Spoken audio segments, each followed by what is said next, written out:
anybody in the department. And you dropped the case. Why did you drop the case?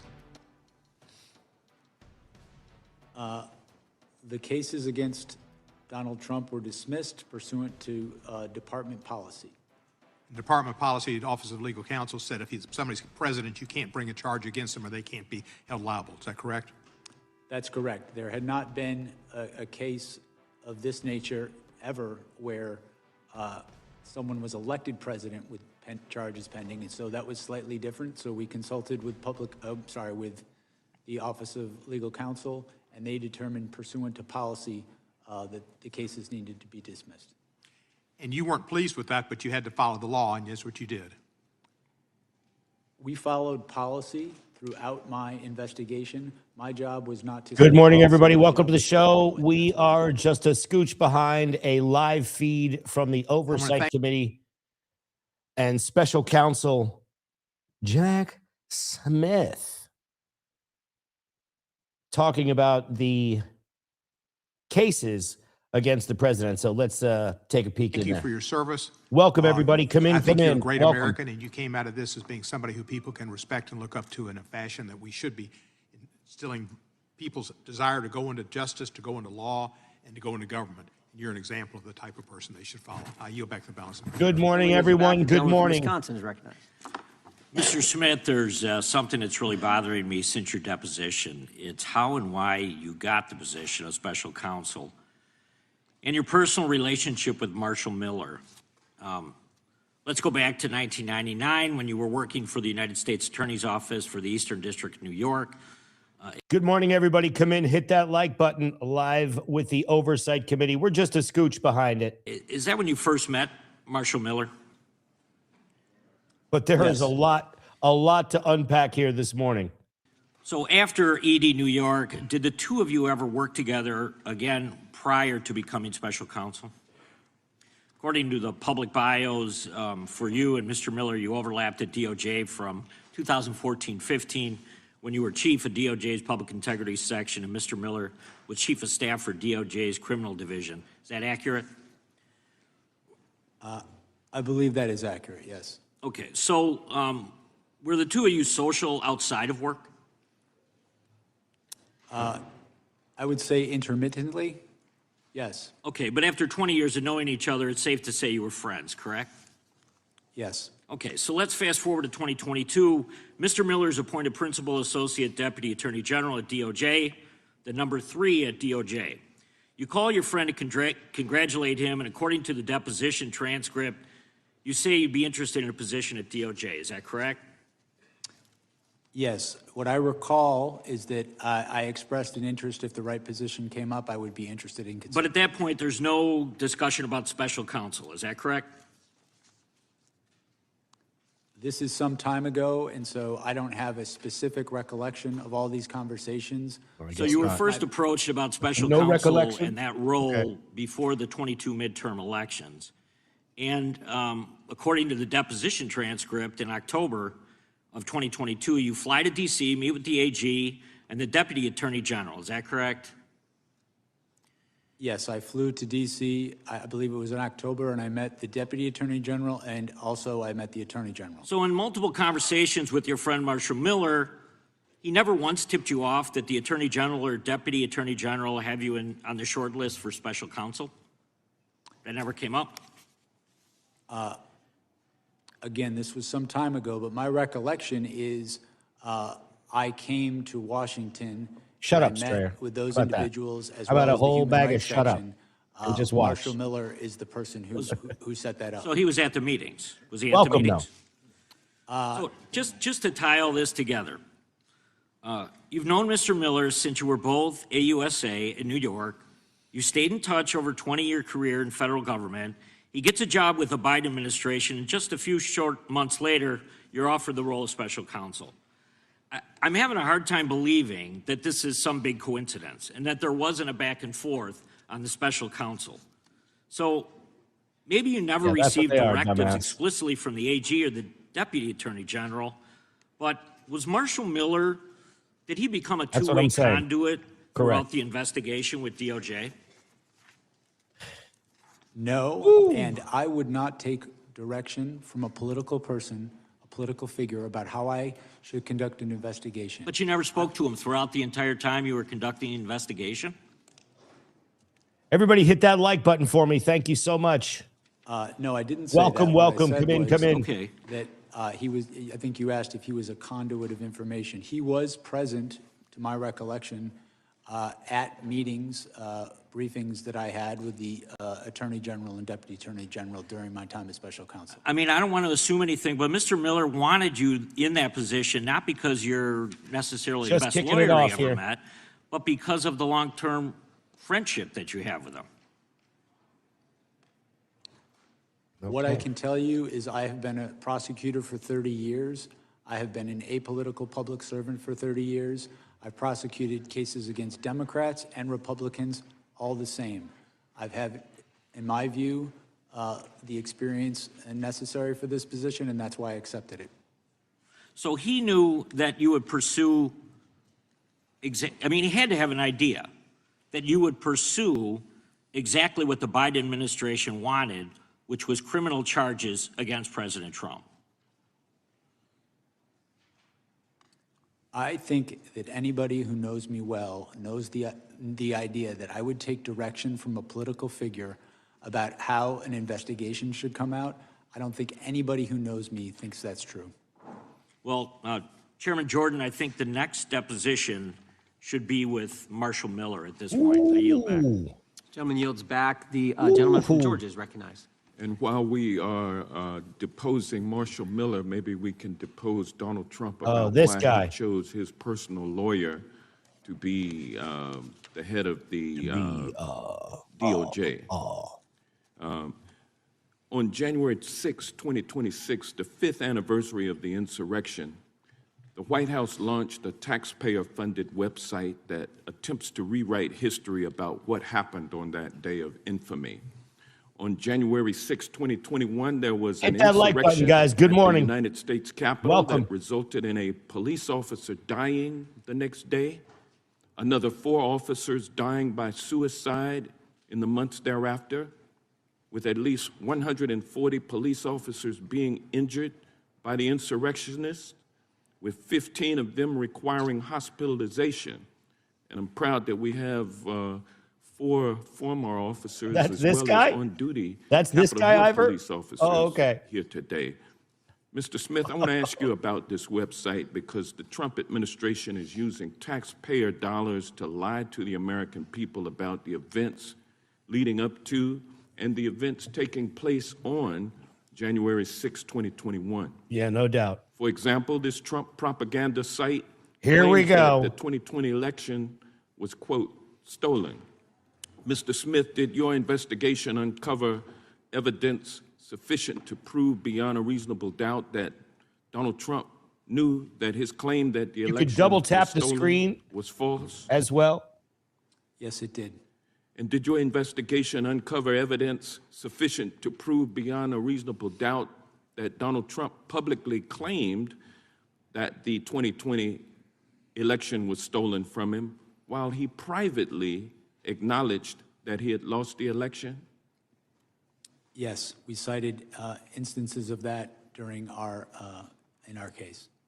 But yet here we see that on the 5th anniversary of the insurrection, the Trump White House propaganda machine is still promoting the stolen election theory on this government webpage with a text box titled, quote, fraudulent election, stolen election certified, end quote.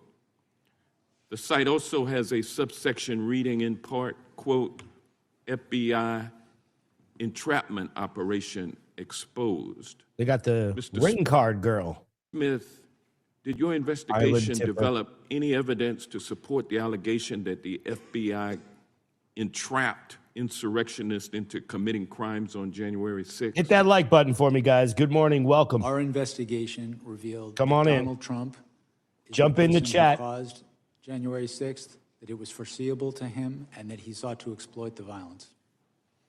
This website also accuses you of being a, quote, Biden prosecutor who brought, quote, weaponized charges against Mr. Trump. Mr. Smith, were you a Biden Justice for prosecutor Guam. who weaponized the Department of Justice against Donald Trump? Absolutely not. Did Attorney General Merrick Garland direct you to prosecute Trump because Donald Trump was running against Joe Biden in the presidential election? No. There are also allegations that President Trump was the victim of, quote, lawfare, and accusations that the Department of Justice lawyers who prosecuted Donald Trump used, quote, fabricated indictments and rigged show trials. Did you, Mr. Smith, or the men and women working on your team work to fabricate indictments or put on rigged show trials? Fabrication. No, we secured indictments from grand juries, and we were prepared to prove our case in court beyond a reasonable doubt. Did you use your appointment as special counsel to Nobody's conduct cheering a anybody politically on. Settle motivated down. witch hunt, Simmer down. scam All right. investigation, and You're gonna be okay. prosecution of Donald Trump? I did not. We followed the facts and we followed the law. Where that led us was to an indictment of an unprecedented criminal scheme to block the peaceful transfer of power. Well, Beck is. And That's those fine. indictments have been dismissed. Can they be rebrought or resurrected after this, after Trump leaves office, They were dismissed without prejudice. so they can be refiled? And he can be prosecuted after he leaves office. Is that correct? I'm not going to speak to that. I can only speak to what we did, which was dismiss the case without prejudice. All right.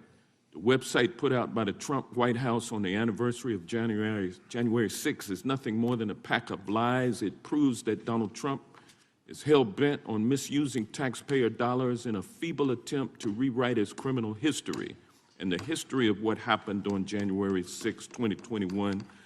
And with that, I yield back, but I would like to, Mr. Chairman, offer for the record Unanimous consent? unanimous consent, a statement from Cybersecurity and Infrastructure Security Agency released on November 12th, 2020 that states the November 3rd election was the most secure in American history. Without objection.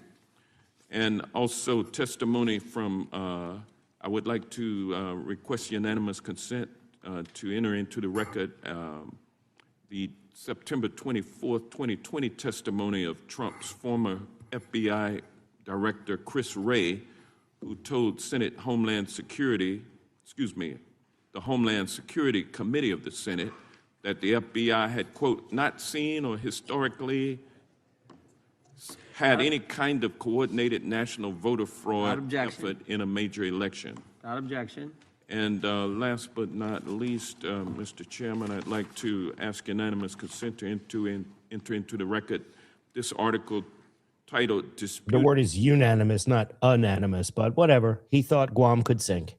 Trump, Barr says no widespread election fraud. Without objection. The gentleman yields back. The gentleman from Texas is recognized for 5 minutes. Thank you, Mr. Chairman. Mr. Smith, on November 18th, 2022, A.G. Garland appointed you as special counsel. Can you tell me about your swearing in or the oath of office that you took after that? I don't recall the specifics of it. I know I was sworn in. I don't recall the specifics. We also of got that. J.D. Vance on deck, about to make some comments in Minneapolis. We're going to do that in just a minute. You don't remember who swore you in? I don't. Would you agree What? that taking the oath of office is a legal requirement for the job that you had? I've taken oaths of office regularly. I haven't researched whether it's required or not, but I've done that, Is Guam a raft? I think, in every government case. It is required. Terms I heard earlier today were atypical, irregular, no proper procedure. Yet in your opening statement, you said that we followed Justice Department policies, and I would assume you meant the law as well. It strikes me as odd that you don't remember who swore you in, how you were sworn in. It's pretty significant. We all get sworn in here, and I remember every day. You don't remember who swore you in. I don't remember the details of it as I sit here Wow. today. I But know you did take the oath of office before you got rolling. I think my recollection is it was when I was appointed. It was when, it strikes me as odd that Attorney General Garland had you retake the oath of office on the 14th of September of the following year. Why did he make you do that? As I sit Guam is a life raft and McRib is back. here right now, I do not recall. I know that there is the oath of office that I signed. I believe it was on the 18th, the day that I was appointed. And I know the department had me do a second one. I don't know the particulars of why they asked me to do it again, but I know. You signed it on the 20th of November 22nd, November 2022, but there was no witness, which, I mean, you have to agree, it's a little odd. If there's no witness saying that you took the oath of office, it would maybe make someone like me question whether or not you were legitimately doing the job until you finally took the oath of office. It sounds like the Attorney General had the same question and thought, What do you mean you don't remember? oh shit, we got to have him sign this on the 14th day of September of the following year. So why did you take the oath of office again on the 14th of September? We need a McRib oversight investigation. That's not rib meat. Following year, when you say you took the office in November of 2022. Why'd you need to do it twice? Oh boy, she does, huh? My recollection is that I took the oath of office, as you said, it was the 18th or the 20th, and felt I was under the oath of office. I believe, if you have it in front of you, I think I signed an oath. You signed it, but there was no witness. There was supposed to be either notarized or a witness, and apparently Attorney General Garland thought it was significant enough to have you do another oath 11 months later. That's strange, right? A little bit. I don't know why they asked me to sign it again. I don't recall ever discussing this issue with Attorney General Garland. Well, that is just wild to me. I'd like to yield the balance of my time to Mr. Jordan. Well, which one was the official one? Which one counted? I think that's what the gentleman's asking. I understood myself to have taken the oath of office when I assumed the job. How much money did you? Okay. How much money did you spend in the investigating President Trump? How much money did your office spend? I do not recall as I sit here now, but I know. Oh, really? That, pursuant to, I believe it's the special counsel regulations, reports were issued each 6 months detailing how much. We gathered at $35 million. And what I want to know is how much of that $35 million of taxpayer money, confidential human sources?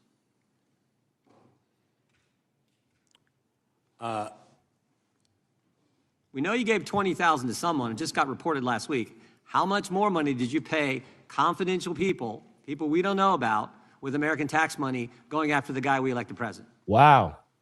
In question. My recollection regards the $20,000, which was not a payment from me. It was me approving a payment by the FBI. That's to a payment from you. Human source who was reviewing video and photographic. Who's the source? Evidence. I do not know the identity of the source. How many other payments went to this source or other sources? I do not know. As I sit here, I do not know the answer to that question. My role as special counsel, $35 million, and you're giving money to people the country doesn't know who they are, and you're giving their hard-earned money to these folks? The main question I have, too, with this is, why'd you have to do it? You subpoenaed bank records from the RNC, phone records from members of Congress. You got subpoenas for bank records for people sitting right there in the front row. Why did you have to pay people for information when you could subpoena them and get it? Hit the like button for me, guys. Thank you. I'm expired. Welcome. You can answer the question. McRib is I'd back. like to know why you had to do it. My recollection and understanding is the payment, the $20,000 that I approved, was for a confidential human source to assist in the review of video and photographic evidence showing people who were attacking the Capitol, attacking police officers, obstructing the proceeding, and seeing if we could prove that some of those people had. It was a human. That wasn't my question, but my time has expired. The gentleman from California is recognized. Mr. Smith, I want you to have the utmost confidence. Oh boy, here he in what comes. You did everything Swalwell. right. Harry Dunn, Danny Hodges, Sergeant Cannell, Mike Fennell, they did everything right. Bang. These guys, my Republican colleagues, are a joke. They're wrong. History will harshly judge them, so I want you to lean in today. You have nothing to be ashamed of. You did everything right, sir. And I am so, these guys are so lucky they're not under oath, because they would have to tell you what they really think of Trump. They call him crooked.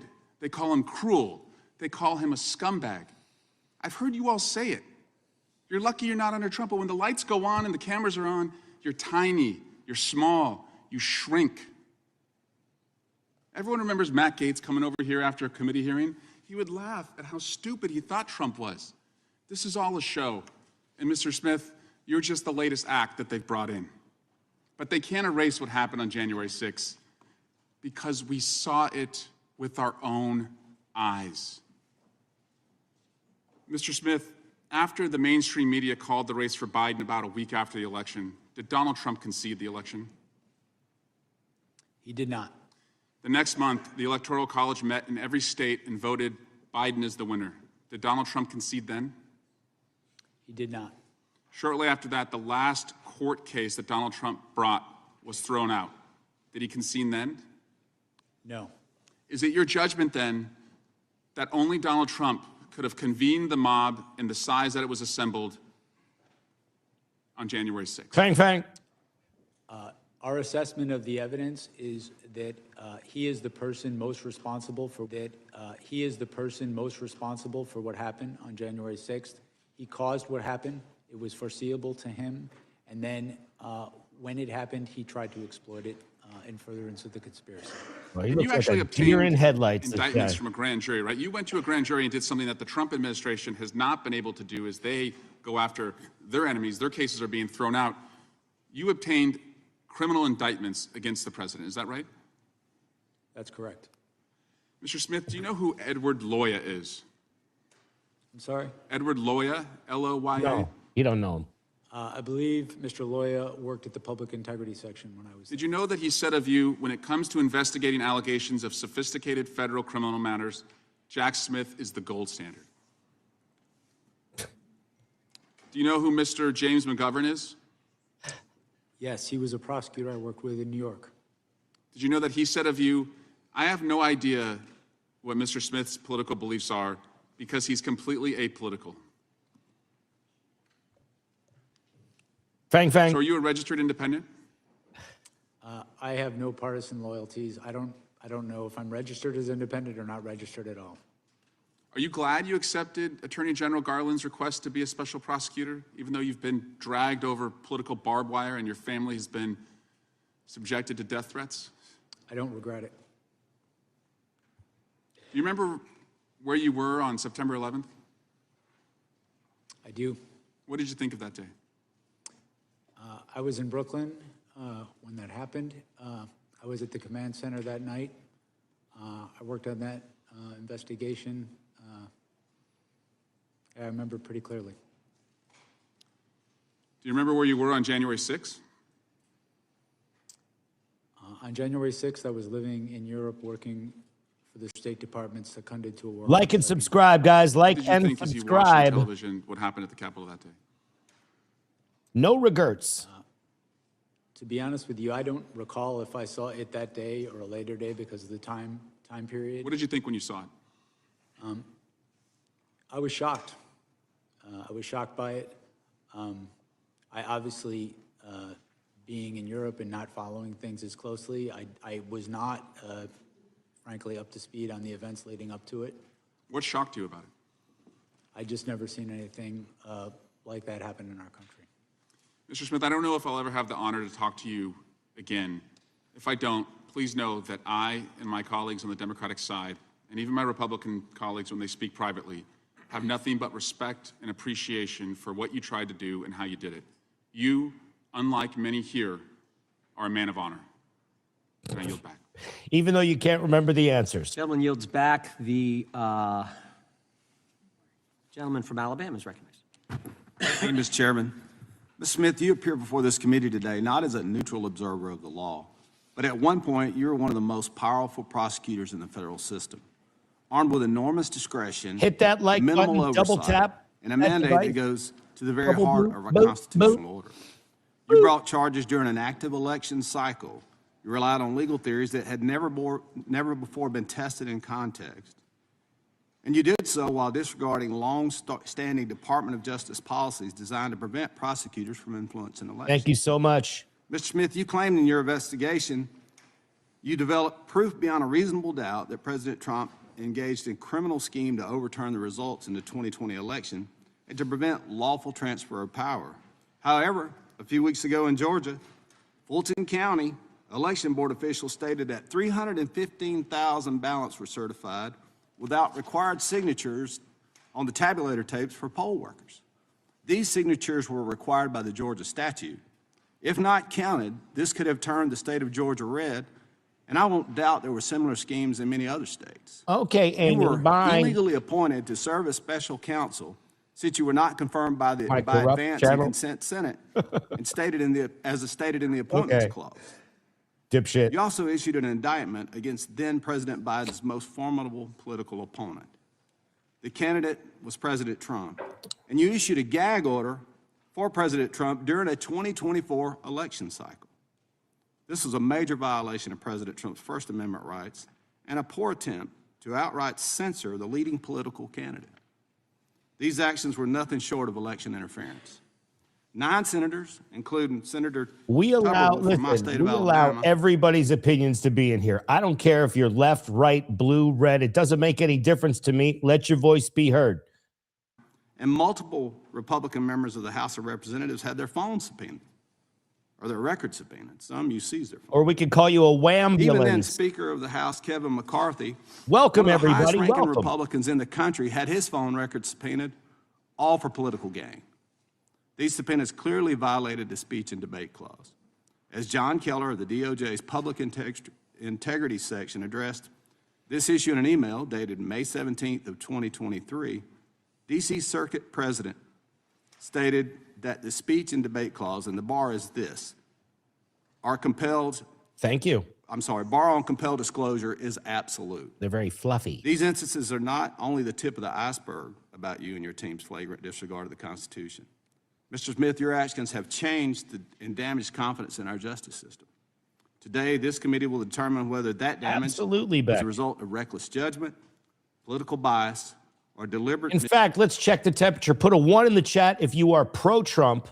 Put a 2 in the chat if you are anti-Trump, all right? 1 for pro-Trump, 2 for anti-Trump. I want everybody to see that everybody is in here. Misuse of authority. And with that, Mr. Chairman, I'll yield you the balance of my time for questions. I thank the gentleman for yielding. I want to go back to that And email. 3 if you don't give a shit. If we could put that up, this email that Mr. Gill highlighted a few minutes ago. This is the justification from the Public Integrity section. If you look at the bottom, John Keller, Public Integrity section. Thank you. We're going and getting the phone records, toll records of members of Congress. And there's a couple of things I want to highlight. That first highlighted area, there is some litigation risk. So they admit there's some concern here. And they send this to the copy to Jack Smith's team. And then you go down later, as Mr. Gill pointed out, the case law is clear. A legislator may intervene and oppose such use. So the risk is real. But here's the deal. There was really no risk because I've never had my channel called corrupt until today. We're going to know. They weren't going to tell us. They made sure they didn't tell us because they went to the judge and got a gag order. And look at the last sentence. The last sentence. Low likelihood that any of the members listed below would be charged. We can all be in the same place. Because we're not going to charge any of these guys. They didn't do anything wrong. And so therefore, the litigation risk should be minimal. They're not going to be charged. We're not going to go after them. The litigation risk is minimal. And it's minimal because, frankly, it's non-existent because they're not going to know. And we're going to make sure they don't know because we're not even going to tell the judge who we're getting the gag orders on. Your and mom yet, for prison. Mr. Smith thought that was A-okay. That was just fine. That was in the letter and the spirit of the Constitution. I find that hard to believe. And you know why? You know why everyone knows it's wrong? Because the Public Integrity section at the Justice Department has now changed its policy. You can't do this anymore. They've changed their policy. But it was okay for Jack Smith to do it because we got to get Trump. We got to get the president. That's what this was all about. Yield back to the gentleman from Alabama. Thank you, Mr. Chairman. I yield back. Mr. Chairman, Mr. Chairman, I have a unanimous consent request. Oh, that's fine. Someone You from can New York's leave that one. recognized. I Mr. like that Chairman, I one. ask unanimous consent to enter into the record a Well, that's not transcript of the true. voicemail that President Not Trump's lawyer, today. Rudy Giuliani, left Senator Tuberville on January 6th, in which he states, "I'm calling you because I want to discuss with you how they're trying to rush this hearing and how we need you, our Republican friends, to try to just slow it down so we can get these legislatures to get more information." Without objection. Gentleman yields back you. the chair, now recognizes the gentleman from California. Thank you, Mr. Chairman. The House Judiciary Committee is responsible for helping to ensure the rule of law. Unfortunately, the chairman of this committee ignored a bipartisan. Thank you so congressional much, subpoena David, for directed the at him. $2 super chat. This actions case is gray. There made is it no harder right or for this wrong committee here. and Thank other you so congressional much committees for the super to chat. get Welcome. witnesses and testimony and damage the rule of law. Now, before I ask questions, We appreciate it. Mr. Smith, I just want to make a simple observation. Oh, this How guy. scared are Republicans of talking about the Epstein files? They're so scared that they literally are calling Jack Smith, the distinguished federal prosecutor who secured multiple indictments against Donald Trump with multiple felony counts. Republicans would rather talk about the criminality of Donald Trump in trying to steal an election and trying to stop the peaceful transfer of power, and the criminality of Donald Trump in stealing classified documents, obstructing justice, than about Donald Trump's associations with Jeffrey Epstein and his pedophilia ring. I What? demand this committee, this chairman, and Republicans This guy. call an immediate hearing asking why the Department of Justice is refusing to release 99% of the Epstein files and why the DOJ is violating the law right now. I have questions, Mr. Smith, for you, and thank you for being here today. My questions center on interactions or lack of interactions between the Biden administration and yourself. Did President Biden or anyone in the Biden White House ever direct you to seek retribution against anyone perceived to be Biden's political opponent? No. Did the Biden administration or President Biden or anyone in the White House ever write a social media post directing you to seek retribution Thanks, Uncle. against any particular individual? Uncle No. Leo. Did President Biden or anyone else in the Biden White House ever direct you to take any prosecutorial step whatsoever? No. Okay.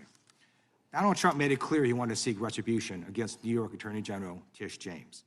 Trump relentlessly attacked her, saying, quote, she should be prosecuted and, quote, arrested and punished because she dared to hold Trump accountable for Trump's fraud in New York. Trump weaponized the Department of Justice, Good. and the Trump DOJ opened a sham investigation into her alleged mortgage fraud. We know it's a sham investigation because they couldn't even get twice grand juries to secure indictments against her. When interim U.S. Attorney Eric Siebert, who Donald Trump himself appointed, spent 5 months investigating Tish James, he concluded there was not enough evidence to go forward. And what did Trump do? What? He fired his own U.S. attorney. Well, you know. Mr. Smith, did President Biden or anyone else in the Biden White House ever tell you that Donald Trump should be, quote, arrested and punished? No. Did President Biden or anyone else in the Biden White House ever threaten to fire you based on any action you took or did not take? No. Okay. Sure. Donald Trump also directed the Trump DOJ to open investigations into his own appointees who refused to do his bidding. His DOJ recently investigated Federal Reserve Chair Like Jerome and subscribe, Powell, guys. Hit because that like Powell button. won't Subscribe to the see channel. Welcome. Trump's bullying on interest rates. Mr. Ted Did Liu. President Biden or anyone else in the Biden White House ever direct you to go after any Biden appointee? No. Okay. I just want to say a little bit about what the Republicans you. brought up about these phone toll records. Do you believe the Speaker of the House is above the law? No, I don't believe anybody should be above the law. And U.S. senators are not above the law, correct? No. Yeah. And members of Congress are not above the law, right? No. Yeah, that's right, because we're not. And what Republicans are trying to argue is somehow, if you're doing an investigation, you can't do stuff to senators or members of Congress. Get out of here. We're just under law like everybody else. And by the way, the speech and debate clause only applies to legislative acts, communications with legislative acts. Stealing a frickin' election and trying to do so is not a legislative act. It is Spicy. a crime. So I don't know what the heck they're talking about. And this is so stupid. I'm a former prosecutor. You'd never in an investigation go and try to get someone's tow records or phone records and then tell them, hey, dude, we're about to get your phone records. Of course you wouldn't tell them. What the Republicans are saying today is just idiotic. I am so pleased you're here on national TV telling the American people that Trump was indicted. He was indicted lawfully, and multiple grand juries secured those indictments. Thank you for your service, and history will look upon you well. You're back. Gentlelady from Florida is recognized for 5 minutes. Mr. Smith, you have a long tenure at the Department of Justice. Would you agree with the statement that DOJ charging policies require prosecutors to bring charges only where the admissible evidence is expected to be sufficient to obtain and sustain a conviction? Is that right? What's up, guys? Welcome. That is correct. That's from the federal Hit that principles of like button. prosecution. And in Subscribe. this case you brought against President Trump, one of the charges you pursued was under Title 18, Section 371, which requires an agreement to interfere with the lawful function of the United States through deceit or dishonesty that the defendant knowingly and intentionally joined, and an overt act. And what I'd like to ask you about is this. So you would agree that Section 371 requires dishonesty or deceit and also proof that a criminal defendant acted knowingly and intentionally. Is that right? I believe that's correct. It requires knowing deceit targeted at lawful government function. So you would then also agree, would you not, that opinion, disagreement, or even mistake is insufficient to satisfy the burden of criminal intent set forth in that statute? A mistake certainly would. We needed to prove and intended to prove at trial that the false statements that Donald Trump made were knowingly false. That they were false and that it was done knowingly. So even under your theory of the case, even if we took your facts as true, you still would have been required to prove that the president said something false and that he or did it knowingly. So going on to your next charge. Oversight Committee hearing. Let's talk about obstruction. With there too, former special that charge counsel Jack requires Smith. proof of wrongful intent, does it not? That's correct. So if a defendant there actually believes a factual claim is true, that would mean he could not be convicted of that charge. Isn't that right? Well, not correctly convicted. The defendant for that charge would have to behave corruptly, and corruptly could include seeking an unlawful benefit, seeking a benefit to benefit themselves, in this case, to stay in office when they had, in fact, not won the election. But there, too, there's a requirement of intent, that this conduct must be knowing and intentional. Isn't that right? There is an intent requirement, yes. And corrupt didn't you intent. also acknowledge in your deposition that the president was receiving information from multiple advisors? Giuliani, Eastman, Clark, Powell, and in your deposition you said he was almost just regurgitating what they told him. Isn't that right?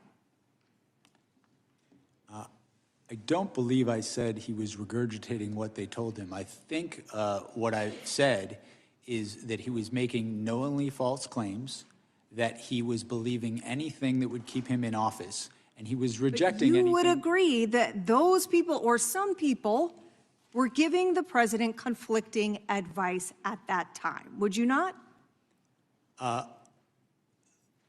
You're correct in that his original campaign staff told him he had lost. Yeah, you can ban those. Brought We in don't people deal with who any would- kind of Criminal violent anything here. liability Thank you. under the statutes you used in your indictment requires proving intent, not simply the undermining of democratic norms or expressing an opinion with which you do not agree. So is it not correct, sir, that here you charged 2 intent-based crimes without any direct proof whatsoever that the conduct charged was knowing, intentional, or that you were going to have an adequate basis to sustain a conviction at trial? I felt we had proof beyond a reasonable doubt. I felt that that proof included direct testimony from a number of witnesses to prove the knowing falsity of his claims. Despite the fact that in your own deposition you acknowledge the existence of conflicting advice. If this defendant were anyone other than Donald J. Trump, Mr. Smith, I find it hard to believe that we would be sitting here today having a hearing about an indictment that was returned knowing that the elements of the offenses could not be demonstrated. Now, let's talk about this. I assume you're also familiar with the Department of Justice policy that prohibits prosecutors from selecting the timing of investigative or prosecutorial actions for the purpose of affecting any election. Yes, I am. That's the election year sensitivities policy, and we followed it in all respects. The public integrity section who administers that policy concurred that we followed it in all respects. Mr. Chairman, my time has expired. The gentlelady yields back. The chair recognizes the ranking member for UC. Thank you kindly, Mr. Chairman. This is from John Dowd. I was Donald Trump's lawyer. Jack Smith should be celebrated, not vilified. December 16th, 2025, last month. Objection? I ask unanimous consent to enter the record a criminal complaint filed by the Trump Department of Justice on December 13, 2025, detailing how Kash Patel and the FBI used a confidential human source and an undercover FBI agent to investigate a bomb threat in Los Angeles. And then finally, this is an article published by The Verge on October 19, 2023, titled Peter Thiel was reportedly an FBI informant, which reports that Peter Thiel served as a confidential human source for the FBI. Without objection, the gentleman from Arizona is recognized for unanimous consent. Thank you, Mr. Chairman. First one is from MSN.com. Biden's FBI paid anti-Trump sedition hunters as informants in J6 Arctic frost probes. Without objection. Jack Smith team approved $20,000 payment to informant to snitch on Trump during Arctic frost probe. Without objection. AT&T turned Kevin McCarthy's cell phone records over to Jack Smith. Without objection. Biden's legal team met with Jack Smith aide before Trump indictment. Without objection. Jack Smith deposition gives insight into failed effort to hold Trump accountable. Without objection. Trump special counsel Jack Smith was involved in Lois Lerner IRS scandal. Without objection. Special counsel Jack Smith's mixed history pursuing high-profile politicians. Without objection. And FBI resisted opening probe into Trump's role on January 6th. Without objection, the gentleman from North Carolina is recognized for 5 minutes. Thank you, Mr. Chairman. Oh. I think it's our turn. Do you yield your time? Lost track after all those unanimous consent requests. Gentlelady from Washington is recognized, and then the gentleman from North Carolina. Thank you, Mr. Chairman. Mr. Smith, thank you for coming here today. Your willingness to speak directly to us and to the American people about your investigation is professional, it's courageous, and it's patriotic. It's high time that the American people hear directly from you about the results of your investigation of President Donald Trump for his criminal actions leading up to and the day of January 6th, 2021. The facts, according to your report, are simple. Without a single piece of evidence, Trump sowed doubt about the 2020 election results and urged his followers to, quote, walk down to the Capitol and fight like hell on January 6th. And that's exactly what they did. Thousands of insurrectionists violently tried to stop Congress from certifying the 2020 election and doing our duty, and they assaulted law enforcement officers, some of whom are sitting right here in the chamber with us. What's up? I was trapped in the House gallery with a small number of members that day, and I will never forget the pounding on the doors and the insurrectionists threatening to kill us right outside. My Republican colleagues keep trying to rewrite history. They claim that somehow Trump's words and actions did not legally rise to the level of criminal activity, that he did not directly cause violence at the Capitol. And so I want to set that record straight with you right now. First of all, you successfully secured indictments against Donald Trump in 2 major federal cases: election interference in the 2020 election and mishandling of classified documents after leaving office. Is that correct?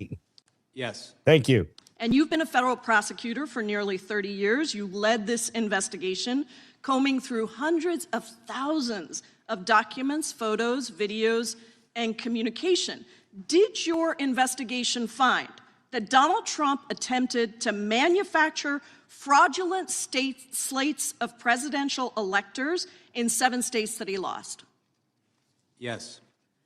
Did he pressure state officials to ignore true vote counts in those states? Yes. Did he spread lies and conspiracies to his followers to make them believe that the election had been illegally rigged against him? Yes. Did he pressure DOJ officials to stop the certification of the election? He did. Did he pressure his own vice president, Mike Pence, to stop the certification against the oath of office that he had sworn to the Constitution? He did. And when all of this didn't work, did he, Donald Trump, motivate and inspire an angry mob to the U.S. Capitol to stop the certification? Hit that Our like proof button for me, showed guys. Hit the like button. That he caused what happened on January 6th, that it was foreseeable, and that he exploited that violence. Did Donald Trump know that his allegations of election fraud were lies when he spread them? Our proof was that he did, and we intended to prove that at trial. In fact, as the quotes from your report behind me show, he even privately admitted that he lost the election, correct? Yes. He said, quote, "It doesn't matter if you won or lost the election, you have to fight like hell." And he said, "Can you believe I lost to this effing guy?"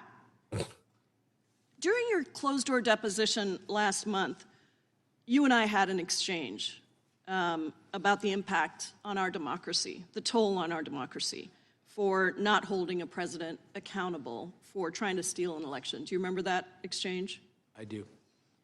I want to return to it because I think what you said in the closed-door deposition is important for the American people to hear right here in your public testimony. Uh-oh.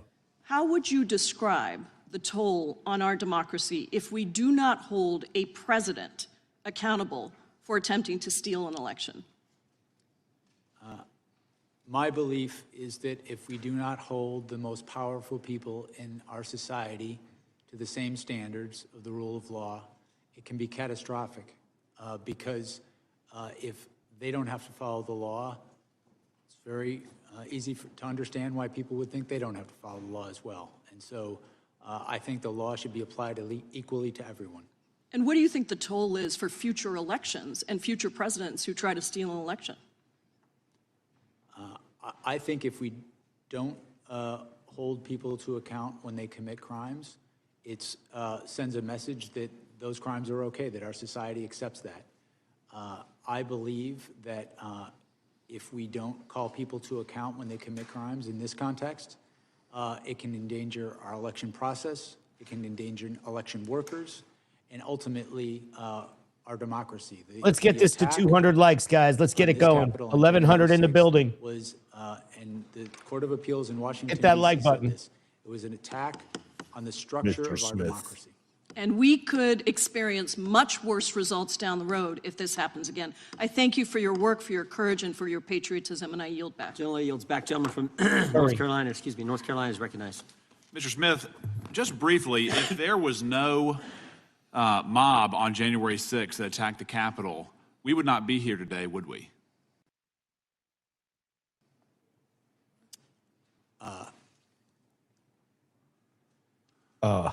I can't speak to hypotheticals. The case I investigated involved a mob of supporters of Donald Trump Sure, supporters. I understand that. I understand that. But had there not been a mob that rushed the Capitol, if they had just stayed in the original speech, if they had obeyed the instruction, go peacefully and patriotically and make your voices heard, we would not be here. Isn't that correct? Well, in that case, Donald Trump wouldn't have done many of the things. I'm just asking. If they had gone peacefully and patriotically, we would not have had a special prosecutor. President Trump would not have been indicted. There would not have been, quote, the attack on the foundations of our democracy, correct? That's a hypothetical, and I think it's a counterfactual hypothetical. Well, in second point, in regards to what we just heard from my colleague from Washington, I think it's noteworthy that the vice president, despite the enormous toll that he has taken in these events, the oversight was committee against charging the president criminally in this hearing case. But in regards to my own experience, Mr. Smith, I've charged many With conspiracies. former special counsel Jack Smith. We got J.D. Vance coming up in just a couple minutes. There's obviously We a are lot on of deck. benefit to that charge. It's a useful tool for fact-finding, scrutinizing evidence, figuring out exactly what happened, trying to form charges, trying to prove charges, trying to solidify the evidence. And in your case, sir, you've detailed, number one, the unprecedented criminal scheme, your words, not mine. In the press conference, you said there was an unprecedented assault on the seat of American democracy. Do you remember saying that? I believe so, yes. And in regards to your investigative authority, it was quite broad. We've already established that you had millions of dollars at your disposal. You had teams of lawyers. You had total subpoena power. You used campaign officials as witnesses. You guys. You subpoenaed millions of documents. You had civilian witnesses. You had political leaders. You had campaign officials that worked with the president. Folks who were in the Everybody who's watching, you just hit the like button. room. And after all of this, sir, you charged a conspiracy, and notably absent, there was no insurrection charged. There was no seditious conspiracy charged. And there was only one defendant, correct? Donald Trump. That is correct. I thought I Despite get excited. 6 co-conspirators identified in the indictment, only one person was charged. Welcome, everybody. Come in, correct? come in. Yes. Despite there being an unprecedented criminal scheme, you did not find it necessary to charge anybody else who was admittedly, by your own evidence, involved in a criminal conspiracy that amounted to an unprecedented assault on the seat of American That's democracy. the ebb and flow here. That's the way it Yes, goes. At the time of the conclusion of our work, my lawyers had determined, had believed that we did have proof to charge other people. I was in the process of making that determination when our work was concluded. But you are correct that the only person charged in this case was Donald Trump, who, in my estimation, was the person most culpable. You can double tap the screen if you're I on a understand your device. position, sir, but again, you started at the very top and only charged the top conspirator, in your opinion. You didn't charge anybody underneath him, correct? You should see that like in the Despite upper that left-hand charge corner. requirement, that you would agree that a criminal conspiracy federally is a criminal agreement, correct? Yes. So by extension, people, under your theory, people besides the president were involved in the unprecedented assault on American democracy, but you didn't find it necessary to charge them criminally. I had not yet charged anyone besides. You can double tap the You device. decided not to charge anybody but Donald Trump in that indictment. Consistent with the federal principles of prosecution. Double tap your which screen. emphasize the degree of someone's culpability in making a charging decision. Donald Trump is the person that was charged. I understand that. I understand your position, but you made the decision to charge one person and nobody else, correct?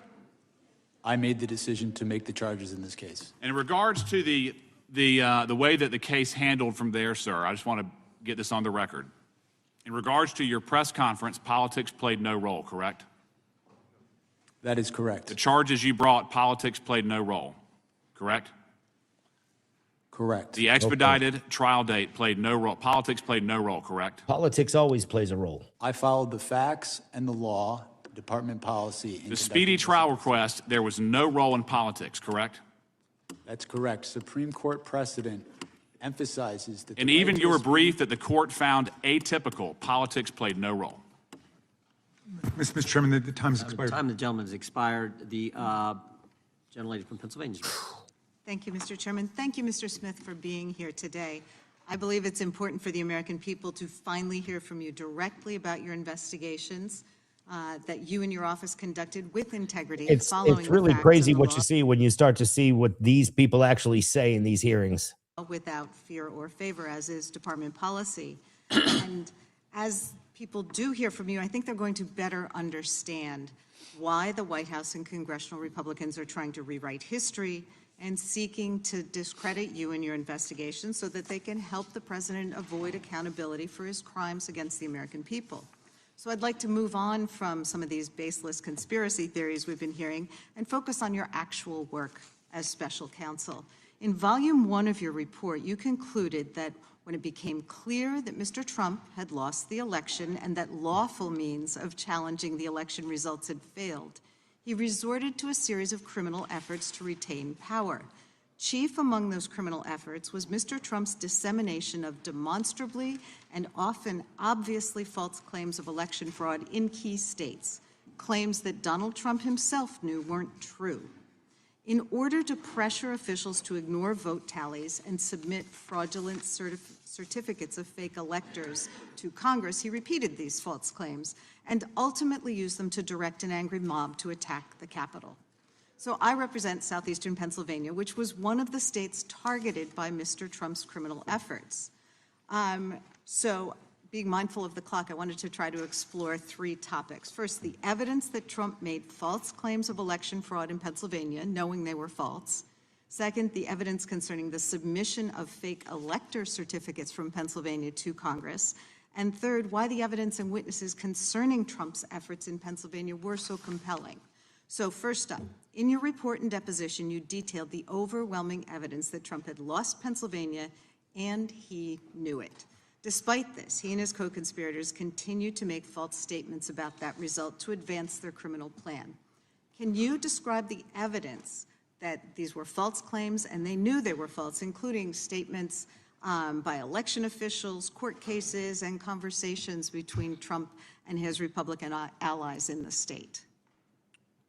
She's from Fishtown. Sure. Going down to Fishtown up there. What springs to mind most immediately is I recall one particular claim that there were more votes than ballots than had been sent out. This was a claim that was obviously false because many even in the campaign knew that the reason for that discrepancy is we were talking about 2 different elections. One was the primary and one was the general election. My team interviewed Rudy Giuliani regarding that claim. Hit that like button, guys. He admitted Subscribe. that it was wrong. He To the admitted channel. flat out that that was a mistake. And so that's one of several. With respect to witnesses. We have J.D. Vance live coming up to make some of his statements about ICE. What springs to mind is the chair of the Republican So Party, stay I with the believe, in program. We are Pennsylvania. going to be heading over there in just a minute. This is relatively early, shortly after the election, had informed Donald Trump that the idea that fraud Welcome, was the everybody. reason, was not accurate. It was because of the counting of mail-in ballots, which was totally normal in this process. And again, this is someone who is a Republican who supported Donald Trump, wanted him to win. I submit he would be a witness at trial. Where'd that come from? I mean, a second part of this, in addition to making false claims about election results that they knew were false, and your deposition and report go into this in some detail, there was also this fraudulent elector plan where Trump and his co-conspirators solicited folks who had been planning to be Trump electors if he won, and She wants to talk to the submit manager. fake certificates to Congress. And I think what you found was pretty remarkable, including a former congressman who told the co-conspirators that this was illegal and it was an attempt to overturn the government. Is that right? That's correct. That particular elector who was signed up to be a legitimate elector had Donald Trump in fact won the election was a former U.S. attorney and former member of this Congress. I mean, the bottom line is that despite the facts and over objections from his allies, Trump still went to the ellipse on January 6th and lied about Pennsylvania's votes to direct his angry mob to attack the Capitol. So I just want to thank you for your work and your years of service to the country, and I would invite everyone to read your deposition and to read the report, because it tells a very different story than what our colleagues do. Mr. Chairman, I have a unanimous consent. Gentle ladies recognized. Mr. Chairman, I ask unanimous consent to enter into a record a speech by former Vice President Pence published on C-SPAN in June of 23, in which he calls the president's comments on January 6th reckless, Trump was wrong then, he's wrong now. David, thank Anyone you who puts so themselves much over for Constitution the should never be president. super chat, $5. Anyone who Notice asks how someone he else is to put them struggling over to the present Constitution his should own never be evidence. president. Without objection. This is sad. The gentleman from Doesn't seem Virginia to is be doing recognized for great. 5 minutes. Thank you, Mr. Chairman. Mr. Smith, you've said several times in your deposition that you believe that the facts and the law, your interpretation of the law, would lead to a conviction of President Trump. Is that correct? Yes. Yes, thank you. And did you believe that same thing, that your interpretation of the law, Thank your you, reading of Cynthia. the law, would have resulted in the conviction when you went after Virginia Governor Bob McDonnell back in 2014? Did you believe it at the time? I did believe, and ultimately you got a conviction in lower court, but that was overturned by the Supreme Court, correct? yes, the Supreme Court changed the law on what constituted an official act, and Actually, as a that's result, incorrect. that conviction was overturned. That's incorrect. They applied the law, and they said in their ruling, our concern is not with tawdry tales of Ferraris, Rolexes, and ball gowns. It's instead with the broader legal implications of the government's boundless interpretation of the federal bribery statute. A more limited Hit the like button, interpretation of guys. the term Thank you. official act leaves ample room for prosecuting corruption while comporting with the text of the statute and the precedent of this court. They accused you of using a boundless interpretation of the federal Shades, bribery though? statutes. What Now, does that did you mean? believe when you went after John Edwards that your interpretation of the facts and the law were correct and that you would convict John Edwards of corruption? Yes. But in fact, that case resulted in a jury deadlock on 5 charges and acquittal on another charge. Is that correct? That is my recollection. That's correct. Let's move on to the court's interpretation of your gag order requests. Mr. Smith, America was founded on the principle that the government doesn't silence political speech, in particular speech before it happens. You sought a prior restraint against President Trump without a single violation of pretrial release. In fact, there was no real-world harm that you could articulate justified giving the federal government the power to silence him as a presidential candidate, was there? The court granted those motions and found that the prosecutor did not have to wait until someone was harmed to make such a motion. Actually, the request was rejected when the case was actually, when you actually were not able to, it was restricted, correct?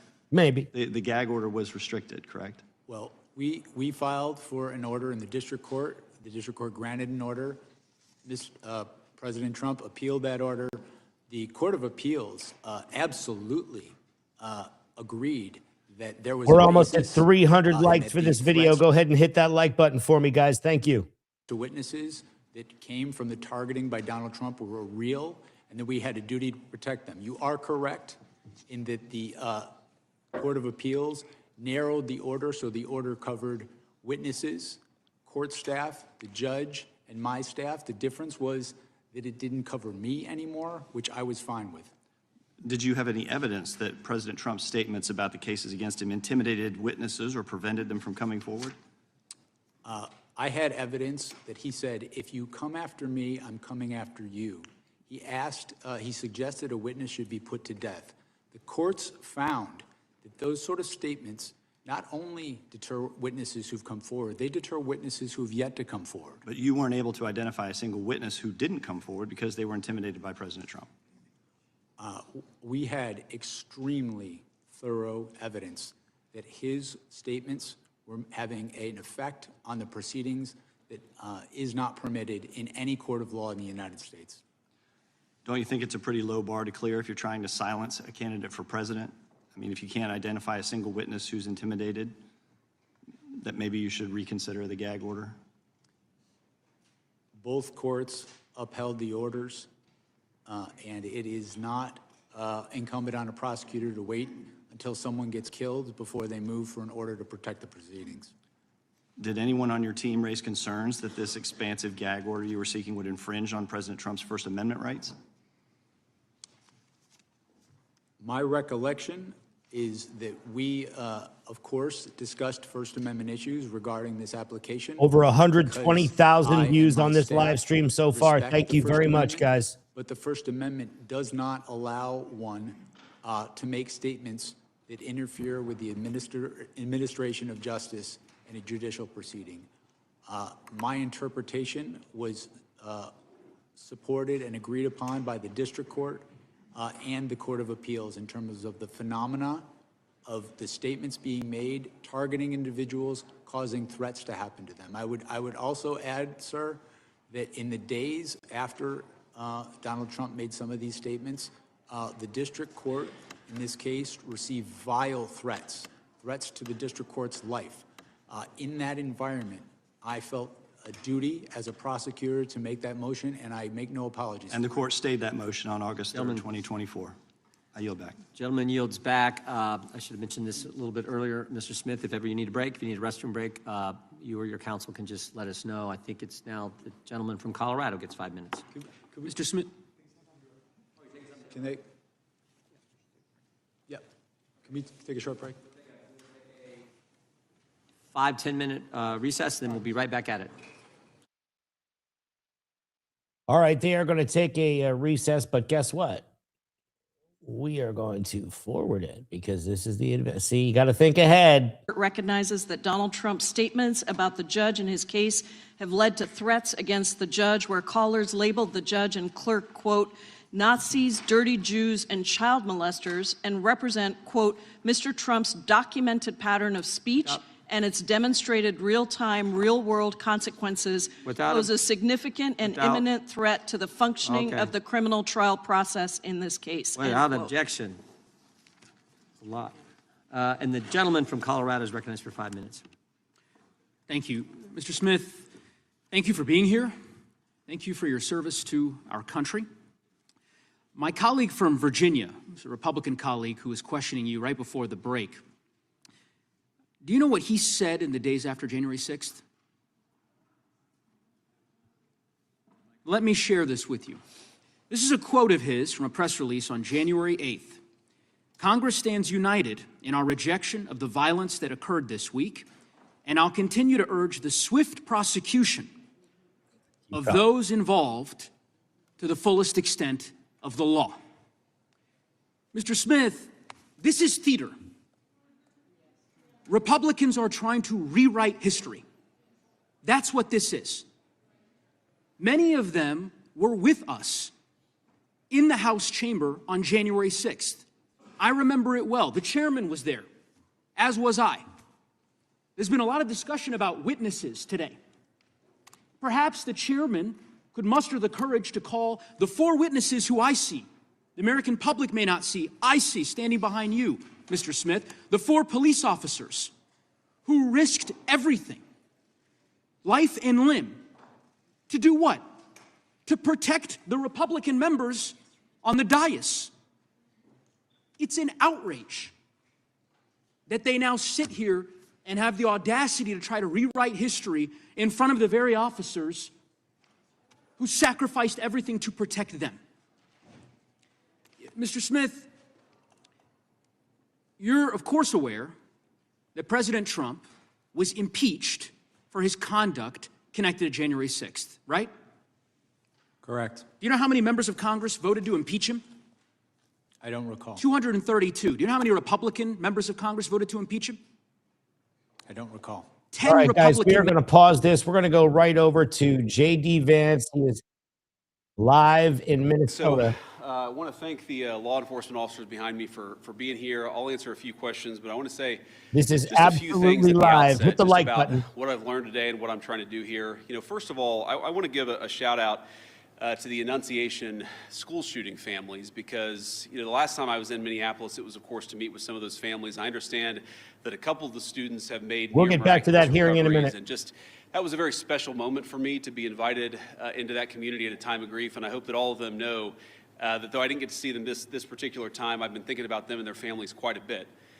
Now, Hit that like to talk button. about what I am here to do, which is federal law enforcement to enforce our immigration laws, I want to say just a few things. First of all, I wanted to meet with business leaders, with ICE officers, with local law enforcement to try to understand a little bit better what's going on so that we can tone down the temperature a little bit, reduce the chaos, but still allow us as a federal government to enforce the American immigration immigration laws. That is the purpose of my visit. Now, this is, step one or step two of that process. There's going to be a lot of work that follows through from here. I'm happy to talk about that, but I think I learned a few things that were very important. So number one of the things I learned is that the guys behind me are doing an incredible job, and frankly, a lot of the media is lying about the job that they do every single day. Now, it doesn't mean that there aren't occasionally stories out there, there aren't occasionally videos out there that suggest that these guys, or at least some of the people who work for them, are not doing everything right. But very often, if you look at the context of what's going on, you understand that these people are under an incredible amount of duress, an incredible amount of chaos, and because of a few very far left agitators, a lot of these guys are unable to do their jobs without being harassed, without being doxxed, and sometimes without being assaulted. That's totally unacceptable. And that's one of the things that I want to send a message to is, yes, come out and protest me, protest our immigration policy, but do it peacefully. If you assault a law enforcement officer, the Trump administration and the Department of Justice is going to prosecute you to the fullest extent of the law. That makes sense. And I wanted to show some support for these guys who, frankly, are operating in a very, very tough environment. I heard a lot of stories today about that I think drives home just how chaotic the environment on the ground here has already gotten. For example, did you know that within the last, I think, week or so, maybe even more recently than that, you had a couple of ICE officers who were off duty, who had been doxxed online, who were sitting and having a meal at a restaurant in Minneapolis when a bunch of agitators showed up, locked the door, made them feel like they were in danger for their lives, and then, of course, it was federal law enforcement officers who had to come up, lower the temperature on the situation, and actually get those two off-duty officers to a point of safety. Now imagine, if you would, your life and your perspective on law enforcement if you can't even go to a restaurant without some agitators locking the door and making you feel like your life is in danger.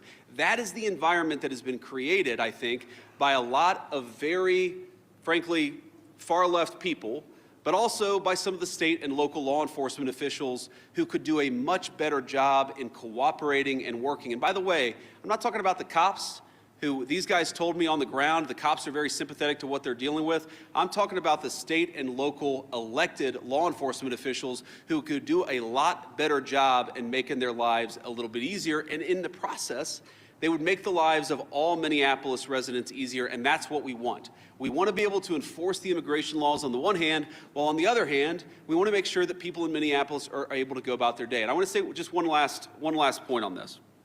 So I heard from a business leader today who told me a very tough story, and I think so much of what's gone wrong in Minneapolis is people not trying to understand the perspective of somebody else. Try to understand what somebody else is experiencing, whether they're a law enforcement officer or anybody in the community here in Minneapolis. So they told me a story about this manufacturing facility where an illegal immigrant was being arrested.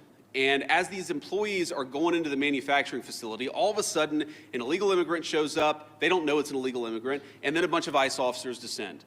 Now, these people just want to go to work. They want to go to work safely. And now, all of a sudden, there's a major law enforcement operation happening right outside their place of business. Now, from one perspective, I certainly understand why a business leader or why an employee would say, whoa, what's going on? It's a little scary, no matter your position in life, if a bunch of cop cars show up and they're arresting somebody. Now, the additional context is that we know that people online have been encouraging illegal immigrants that one way they can evade arrest is by showing up at a legitimate place of business, making it impossible for these guys to actually enforce our immigration laws. So while I can understand the perspective of somebody who doesn't want to see an arrest happen at their place of work, I can also understand the perspective of our immigration enforcement officers who have to do their job and can't allow a heckler's veto over our immigration enforcement. And so much of what's gone wrong is the failure to do that. And here's the point. We can do a good job of enforcing our immigration laws without the chaos, but it actually requires the cooperation of state and local officials. If you look at blue cities and blue states, red cities and red states, you go to Austin, Texas, or Memphis, Tennessee. You go to the state of Texas, obviously a very red state, or the state of Tennessee, a very red state, but you've got blue cities within those states, you do not have this level of chaos. The reason why things have gotten so out of hand is because of failure of cooperation between the state and local authorities and what these guys are trying to do. We have a ton of resources, a ton of ICE agents in this city right now that I would rather us not have. I'd love to send those guys home. They're not even doing targeted immigration enforcement. They are trying to protect ICE officers who are doing immigration enforcement, because when a crowd surrounds them and these guys call 911, the local officials, the local cops have been told now. So we have people here who aren't even doing immigration enforcement, they're doing force protection. So that if a rioter tries to ruin the life or assault an ICE officer, they're actually protected. Now, why doesn't it make more sense for the local cops to get involved in that situation? Why not just have the mayor or the local officials tell the police officers, you know what, if an ICE officer is being assaulted by a far-left agitator, you are invited, you should actually help them. That's what would work out in any normal situation, and that's what happens in nearly every jurisdiction, red or blue, in the United States of America. The reason it hasn't happened here is because the local authorities have been told, stand down, do not help ICE, promote the violence, promote the agitation, but don't do anything to lower the temperature and lower the chaos. That's a problem. Here's another example of how the lack of cooperation between state and local officials makes it harder for us to do our job and turns up the temperature. Let's say, for example, we have a criminal migrant who is a sex offender. And let's say that we've got to go and arrest that person who, Democrat or Republican, wants a sex offender living in their community. I would assume, I would hope that most people don't. But because they're an illegal alien, we don't know their last address. We may have known their address 3 years ago, but we don't know their address now.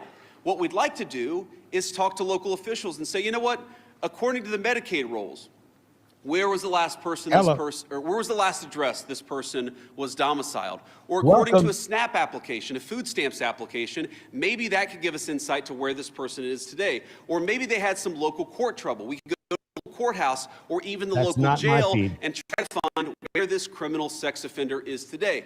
The local authorities have been told, do not cooperate. So these guys are trying to go out and enforce the law. They're trying to arrest sex offenders, but they're trying to do it in an environment where local officials have been told, do not help them, do not provide intelligence about where these sex offenders might be. This is disgraceful. And there are a lot of things that all of us could do better to lower the temperature, but the number one thing that I learned today is that the best way to facilitate reasonable enforcement of the law, but also to lower the chaos in Minneapolis, would be for state and local officials to cooperate. Now, I will say, on one final positive note, I actually think that there's some hope, some reason to think that there's going to be better cooperation in the weeks and months to come. I think that because I've talked to some of the local officials here. I think there are reasons to believe that these people are going to step up and actually ask the cops to protect our ICE officers when they're being assaulted, who are going to ask the local courts to cooperate with getting criminal sex offenders out of our community. That's a good thing. That's the good news, and that's something I'm going to work on when I get back to Washington. But please, if you're a local official, if you're the mayor of this town, if you have any influence over those people, just tell them to cooperate. Because we could have immigration enforcement operate as smoothly and without the chaos that we see in Austin, Texas, or Memphis, Tennessee, or even rural parts of the state of Minnesota.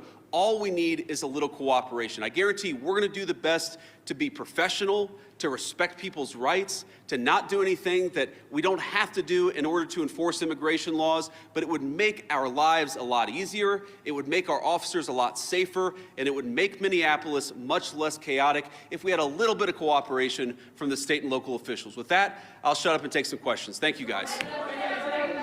Vice President Pence, a local school district here is alleging ICE agents detaining a 5-year-old after preschool on Tuesday. We've also seen multiple American citizens detained by ICE or harassed by ICE in the last 6 weeks. Are you proud of how your administration is conducting this immigration crackdown here in Minnesota right now?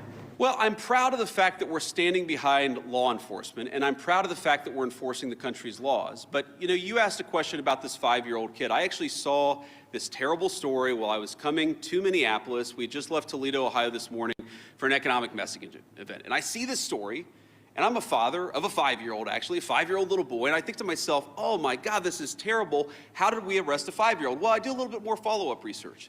And what I find is that the 5-year-old was not arrested, that his dad was an illegal alien, and then when they went to arrest his illegal alien father, the father ran. So the story is that ICE detained a 5-year-old when what are they supposed to do? Are they supposed to let a 5-year-old child freeze to death? Are they not supposed to arrest an illegal alien in the United States of America? If the argument is that you can't arrest people who have violated our laws because they have children, then every single parent is going to be completely given immunity from ever being the subject of law enforcement. That doesn't make any sense. No one thinks that makes any sense.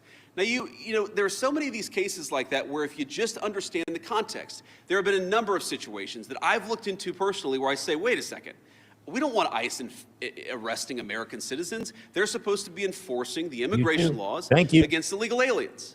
So Welcome, then I look everybody. into it Welcome. and I find out Jump that in the the chat. American citizen who was Hit arrested that like button. took a swing at an ICE officer. You can't have that happen. And of course they have to defend themselves. And of course they have the right to detain somebody who assaults a law enforcement officer. Now, this is my point.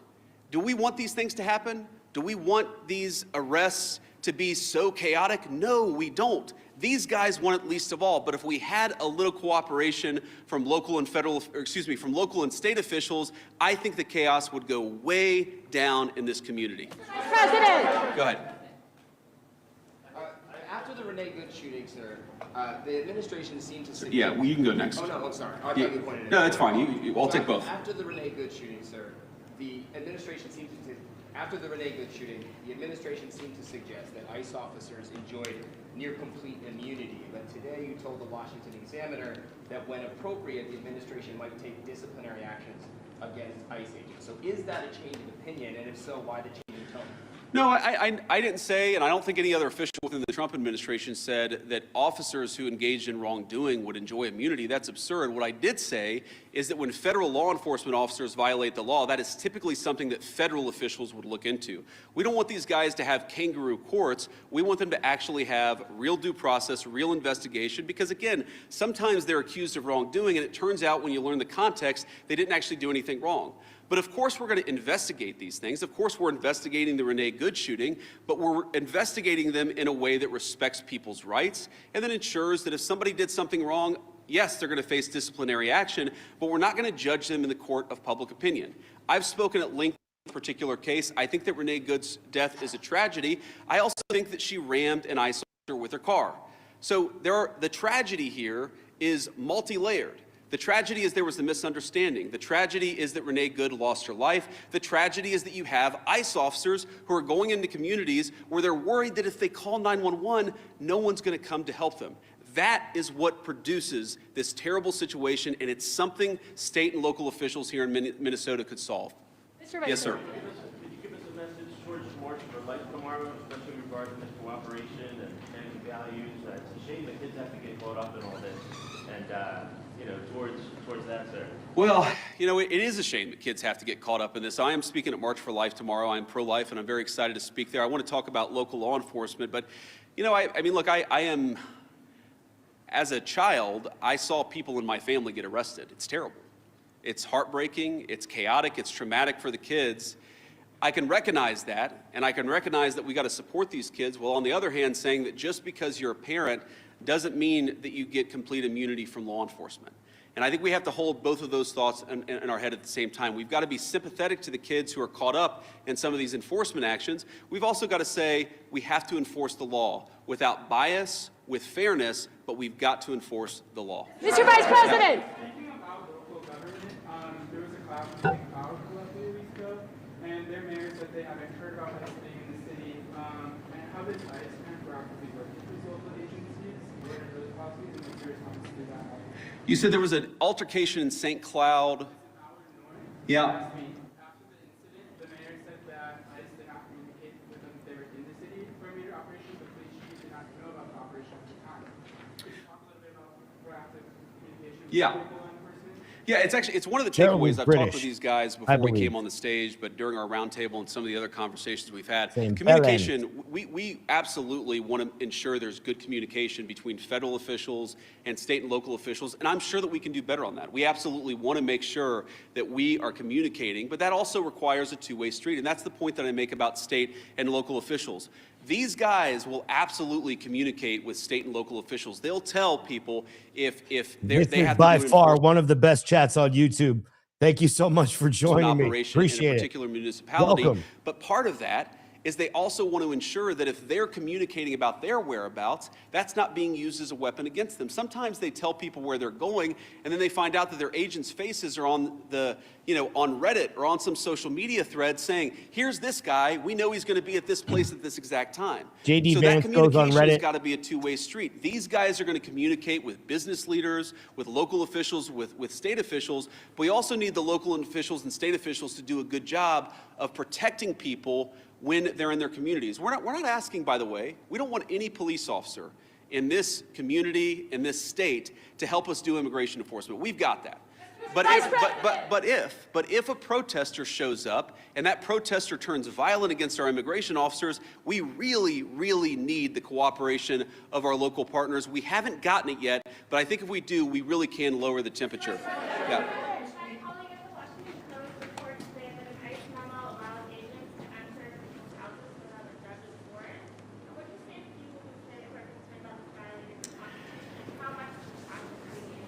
Yeah, so I saw that story, and the story is like so much that I read in the mainstream media. It's missing a whole lot of context, and we appreciate the context. Well, we got Cyraxx coming up. It makes sense. No one is saying, I mean, look, there are exceptions. For example, a crazy exception, if somebody is fired at from inside a house, they don't need a warrant to go inside that person's house. There are very narrow exceptions to the warrant requirement where law enforcement officers don't need a warrant if, for example, they're an imminent threat of their lives. But what we've said and what ICE has proposed, what the Department of Homeland Security really has proposed in the Department of Justice, is that we can get administrative warrants to enforce administrative immigration law. Now, it's possible, I guess, that the courts will say no, and of course, if the courts say no, we would follow that law, but nobody is talking about doing immigration enforcement without a warrant. We're talking about different types of warrants that exist in our system. Typically what happens, not always, but typically in the immigration system, those are handled by administrative law judges, so we're talking about getting warrants from those administrative law judges, and then of course, with other cases, you get judges, or you get warrants from a judge. That's very consistent with the practice of American law. I'm sure the courts will weigh in on that, but we're never going to enter somebody's house without some kind of a warrant, unless, of course, somebody's firing on an officer or they have to do something in order to protect themselves. Go ahead. Do you believe that you can forcibly enter with an administrative warrant, or would that be a violation? Well, our understanding is that you can enforce the immigration laws of the country under an administrative order if you have an administrative warrant. That's what we think. That's our understanding of the law. That's our best faith attempt to understand the law. Again, this is something courts will weigh in on. I won't speak to that. But yes, most immigration law in our country is not done through the criminal system with the judge. It's done through the administrative law system. We're going to continue that practice just as they did in the Biden administration or any other administration. Was there anything that you heard or saw today that would cause you to counsel the president to invoke the Insurrection Act? And then also, did you meet or talk to the ICE agent who was involved in the incident? I did not talk to him today. I talked to some of his colleagues. Your question on the Insurrection Act is interesting. I've tried to understand this as well as I possibly could, and my understanding is that what the Insurrection Act, what invoking the Insurrection Act would allow the federal government to do is that it would allow the federal government to use the military for local law enforcement operations. Right now, we don't think that we need that. Now, the president could change his mind. Of course, things could get worse. But right now, we think that federal law enforcement officers can do the job of federal law enforcement. Now, what I do worry about, again, is if the chaos gets worse, if more and more ICE agents start getting assaulted, if other law enforcement officers start getting assaulted, that would be a real problem. But again, we have so much federal law enforcement resources here right now. We have so many people here that we do not want to have here. I do not want so many ICE officers in Minneapolis right now. I mean, good Lord, it's really, really freaking cold outside. But they're here not even to enforce immigration laws, but to protect the people from the rioters. That's an absurd state of affairs, and we wouldn't need it if we had a little bit more cooperation from the Minneapolis Police Department. Again, the Minneapolis Police Department, my understanding is that the actual beat cops on the ground, they would love to help out, but they're being told by somebody, I don't know if it's Mayor Frey, they're being told by somebody not to cooperate at all. What kind of a person tells their local police don't protect somebody if they're being assaulted by a rioter? It's crazy, and it's got to stop. Yes? Earlier this week, local law enforcement accused federal agents of racial profiling. Why are there so many U.S. citizens being caught up in this operation? Well, I think your question assumes something that's not necessarily in evidence, which is that when there are American citizens who have been caught up in some of these enforcement operations, very often it is people who have assaulted a law enforcement officer. They're not being arrested because they violated the immigration laws. They're being arrested because they punched a federal law enforcement officer. That is a totally reasonable thing. Now, to the accusation of racial profiling, look, it's something that we take very seriously. We will take accusations of racial profiling back to Washington. We'll certainly look into them as they come up. But this is not a group that's going around and looking for people who violated the law based on skin color. They're looking for people who violated the actual law, the law of our immigration system in this country. And so long as we had more cooperation, I think they could do these things in a much more targeted way. They would actually know where some of the bad guys are. I mean, again, you hear things that are hard to believe, but I've confirmed that they are true. Sex offenders who we're trying to get off the streets, who the local officials won't tell us their last known address. So then the local officials say, oh my God, these guys are doing widespread targeted enforcement operations, when in reality, we would love to just go to one house. The local officials won't tell us which one house to go to. Mr. Vice President. All right, we're going to get back to the vice president, but there is somebody who is a YouTuber who made some threats towards ICE. This is Cyraxx. If you have not heard of Cyraxx, this individual went online and made direct threats to ICE agents. Let's hear what's going on. This stemmed from libs of TikTok on X, and I saw this story floating around. I thought we'd jump in. This video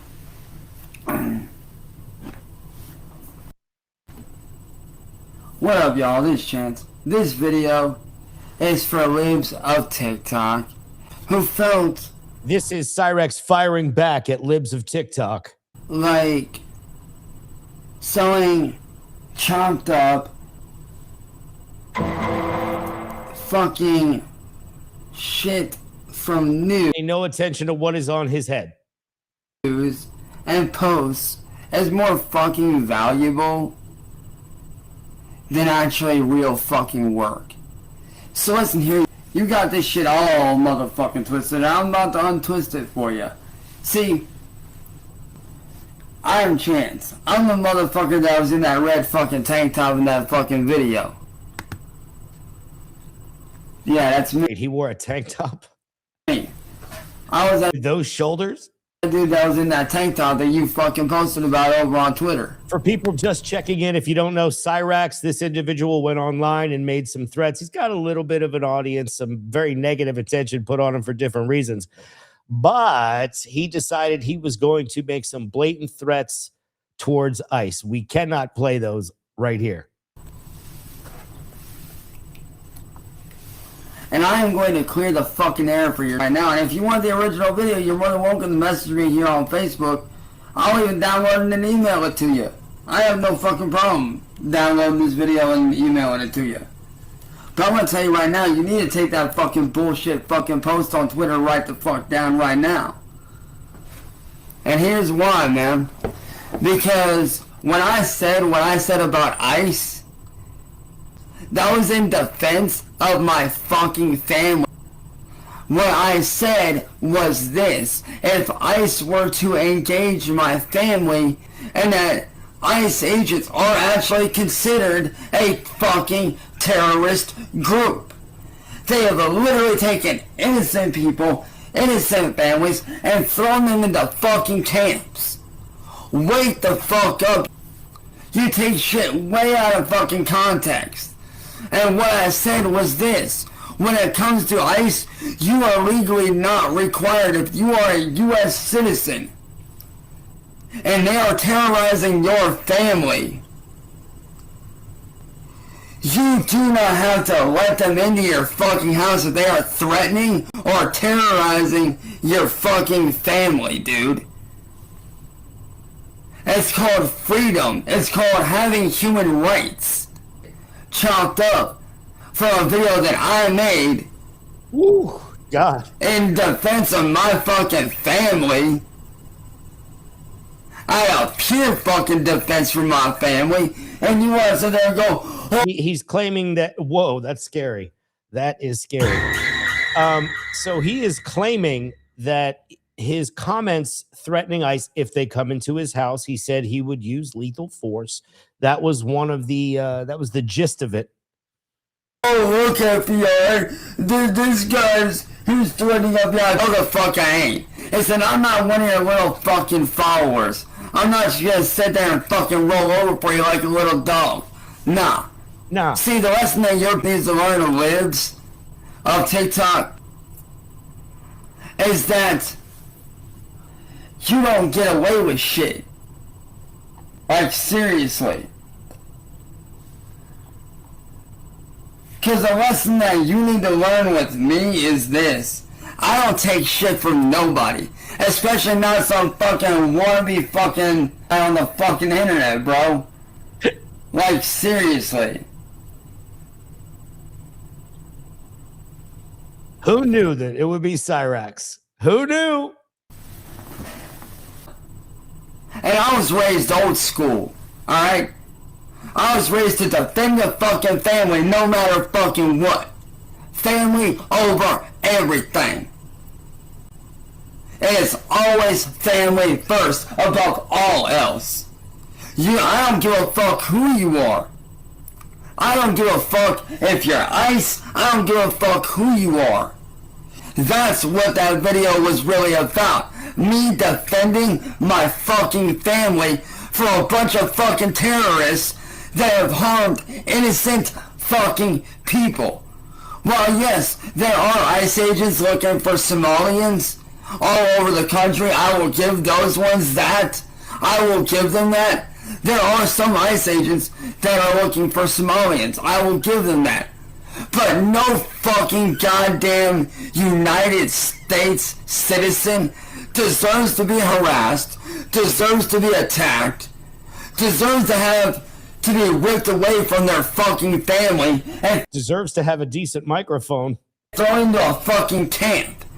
Which, if you would wake the fuck up, you would actually fucking see what's really up. But instead, you want to sit here on your fucking little Twitter and your little fucking TikTok and jack your fucking jaw. Wake the fuck up, libs of TikTok, and realize that that video that you have, it was edited.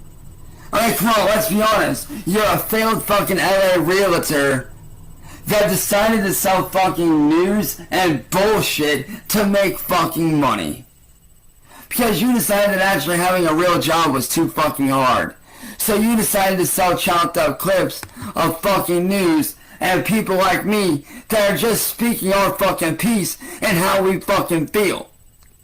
Oh, that's not AI. It's called freedom of speech. So to you, libs of TikTok, all I have to say is one thing. Oof. Sit and rotate, cause I ain't rolling over for you. I'm Cyraxx. You ain't stopping me. That is Cyraxx. You ain't stopping him. Oh my God. Who would have thunk it? So we're going to jump over here. There was a press conference earlier with Greg Bovino, the head of ICE, the commander. So what we're going to do is we're going to check out his press conference from earlier and listen in on some of the arrests that have been made. I'm ICE Enforcement and Removal Operations Executive Associate Director Marcos Charles. Thank you for joining us this morning as we keep the public current on the status of Operation Metro Surge. You get it all here. DHS has arrested over 10,000 illegal aliens in Minnesota in the past year and over 3,300 illegal aliens since we launched Operation Metro Surge on November 29th. But instead of discussing statistics, we're going to discuss it's important to know that there's a cost for everything, and the cost of Minnesota's sanctuary policies is steep. Real men of genius. ICE is in the Twin Cities to remove criminal illegal aliens who have been released from jails and prisons despite the risks they pose to the public. The people we've arrested are here are not people you want living next door to your families, your children, Turn your volume up your a little parents, bit. or your Sometimes best it happens. friends. He talks quiet. There are criminals like Salvadorian criminal illegal alien Carlos Antonio Flores Miguel, an MS-13 gang member and registered sex offender with a final order of removal from 2021. He was deported 4 times and convicted of illegal entry twice, and was charged with strong-arm rape and resisting an officer. Despite being arrested in El Salvador for robbery, the Biden administration released him in the United States in 2022. When we arrested him, he punched and kicked our officers and even attempted to grab an officer's gun. That's not good. I don't know if it's up there, but YouTube don't like Cyraxx. I'll say that. this is our jump. This is the people that these protesters are protecting. We also arrested St. Lucian criminal illegal alien Nelbert Joseph, who has 11 criminal convictions, including larceny, stolen vehicle offenses, and has a final order of removal in 2023.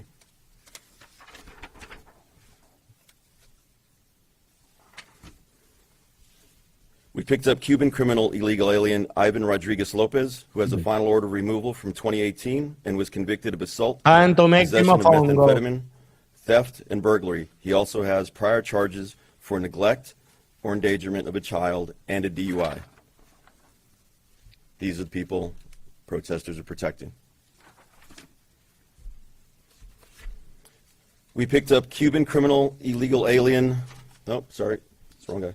Another one is a Laotian criminal illegal alien, Yao Li, who was convicted of second-degree murder. Yoli.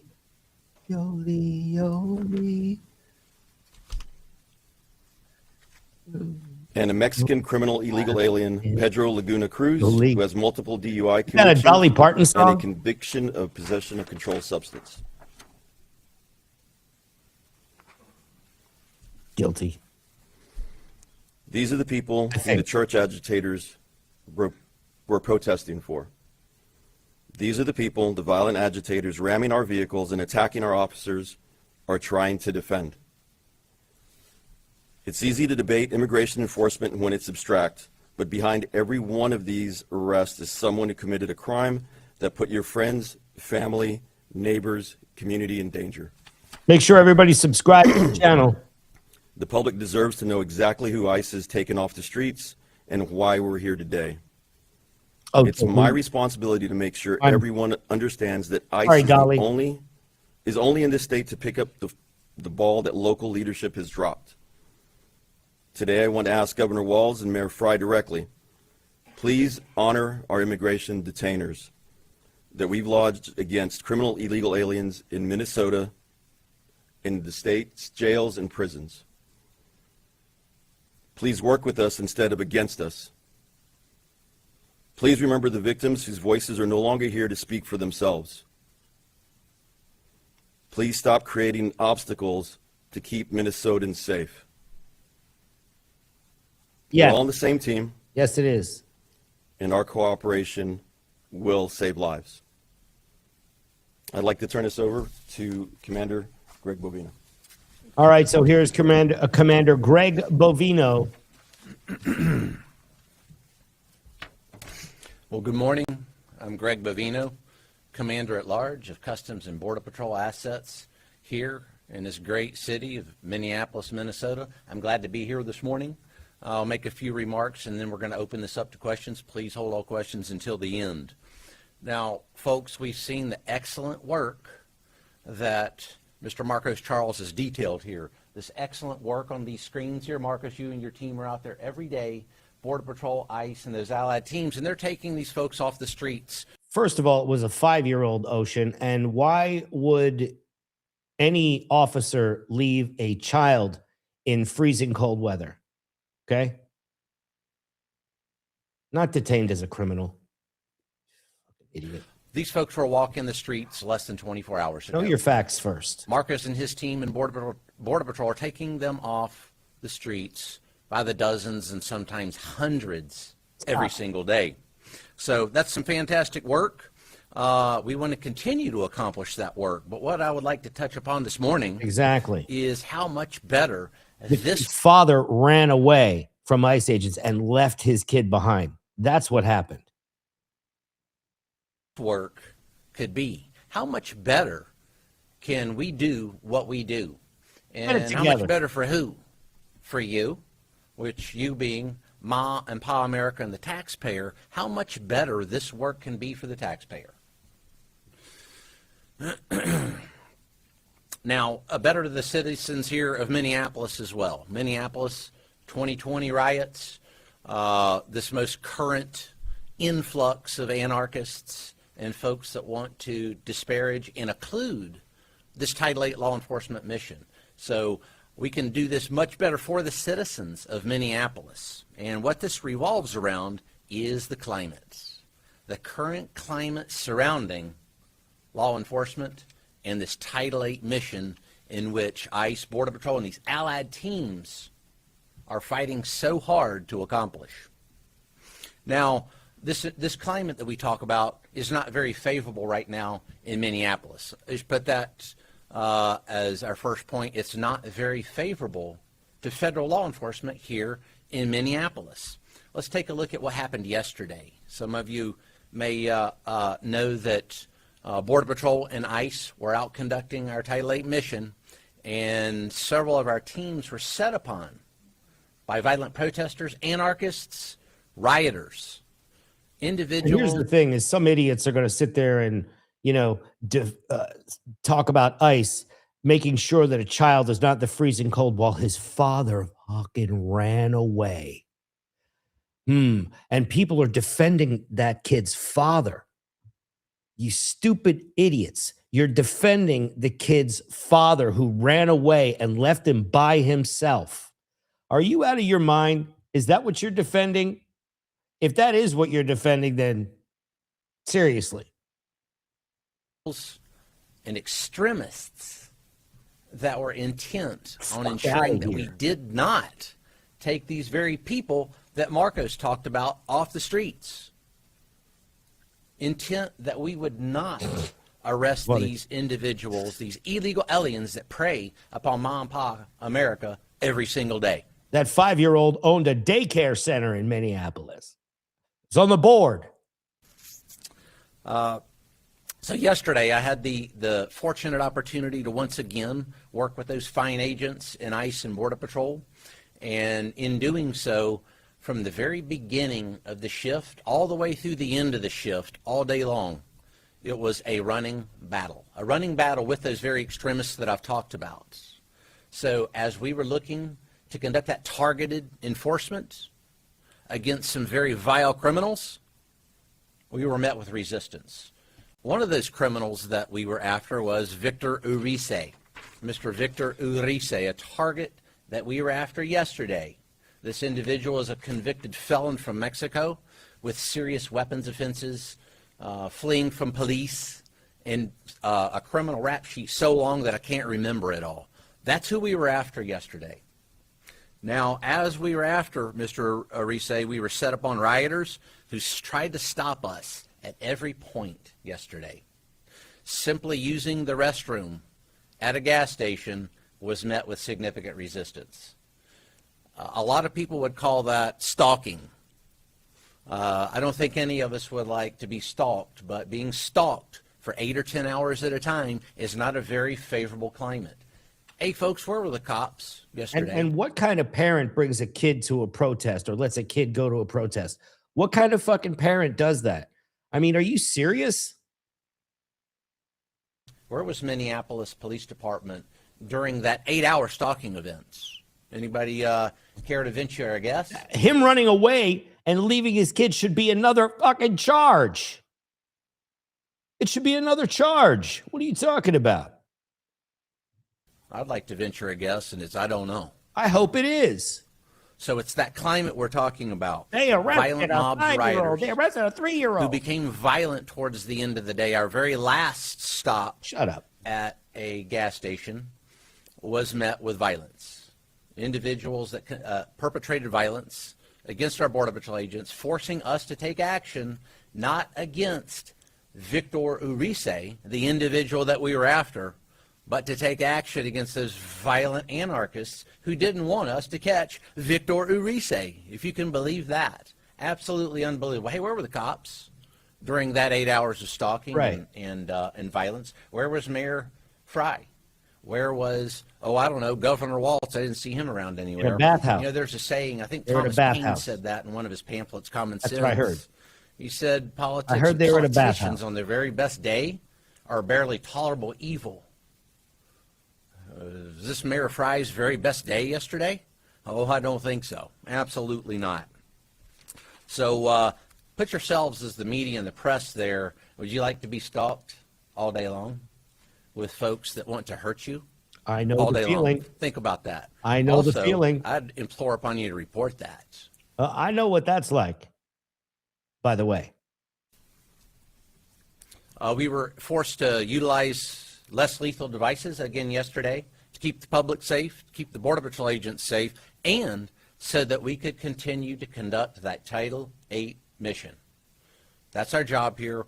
We're not going to be deterred in conducting the Title VIII mission, no matter what that climate is, no matter that violent rhetoric I'm easy by Mayor like Sunday Fry, morning, bro. Waltz, and others, individuals that come into churches, as Mr. Charles said. We're not going to be deterred from that. So CS gas, pepper balls, a whole litany of less lethal devices were used to ensure that our agents, those agitators and rioters, and the public were safe, and that we continue to conduct that mission. Yeah, that's horrible. Citizens were failed twice yesterday. They were failed twice yesterday. First, as I said, the response from Minneapolis Police Department and other local agencies, missing in action. That's what you call missing in action. When fellow law enforcement officers are in need, missing in action. Unconscionable. And then the second part of that is these criminal illegal aliens that were let back out on the streets. Let's go back again to Mr. Victor Urice. He was on probation, by the way. Our target was on probation. He was let back go on the streets of Minneapolis so that we had to go into the community. Never should have happened.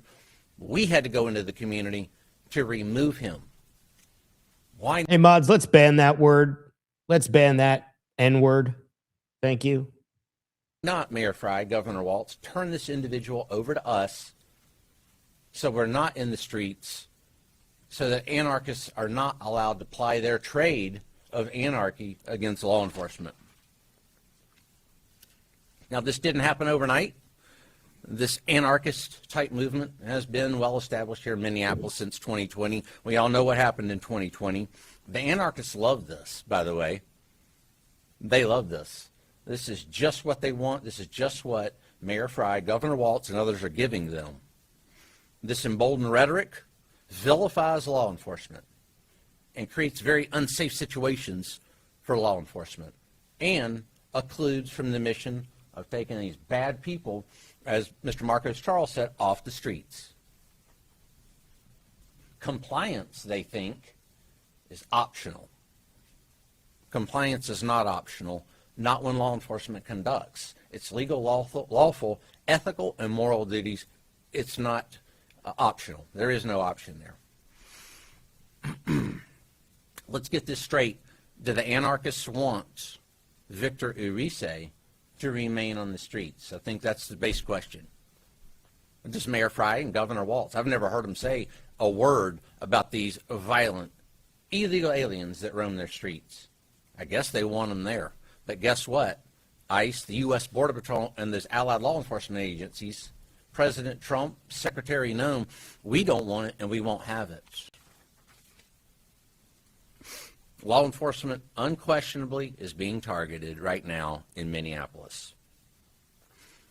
I'll close by saying that we're being targeted now in the Title VIII mission. What does this spread to in the future? Thank you. Welcome. That rule of law and order, what else will that spread to? Maybe some speeding tickets, or maybe another law or situation that someone doesn't agree with. It'll spread to that as well. We're not going to allow that to happen here in Minneapolis or anywhere else. We're here to stay the course. We will stay the course U.S. Border Patrol, ICE, and all allied law enforcement agencies, we're here and we are going to accomplish the mission. I'm glad to be here. Our agents are ecstatic to be here. ICE agents are glad to be here. Removing that off the streets, it will continue. Thank you.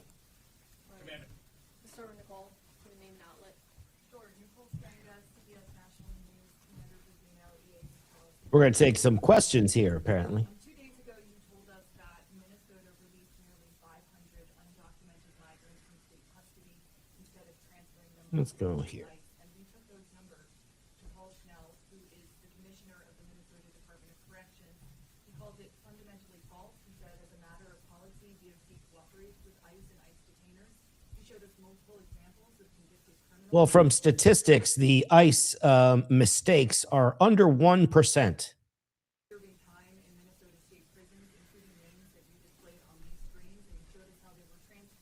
If you want to call it that. Errors. CAG Charles, we also took your statement that there were more than 1,360 pending ICE detainers statewide.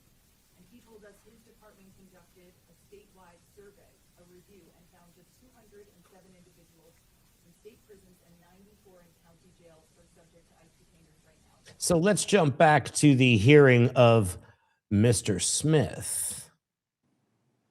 Well, let me ask you this. Am I on this list? Did you target my records and subpoena my phone toll records? My understanding is your records were subpoenaed by prosecutors before I became special counsel. Well, the staff would put this up on the screen. I'm thankful for the great staff who discovered the email where I learned for the first time a few weeks ago that my phone records were indeed targeted.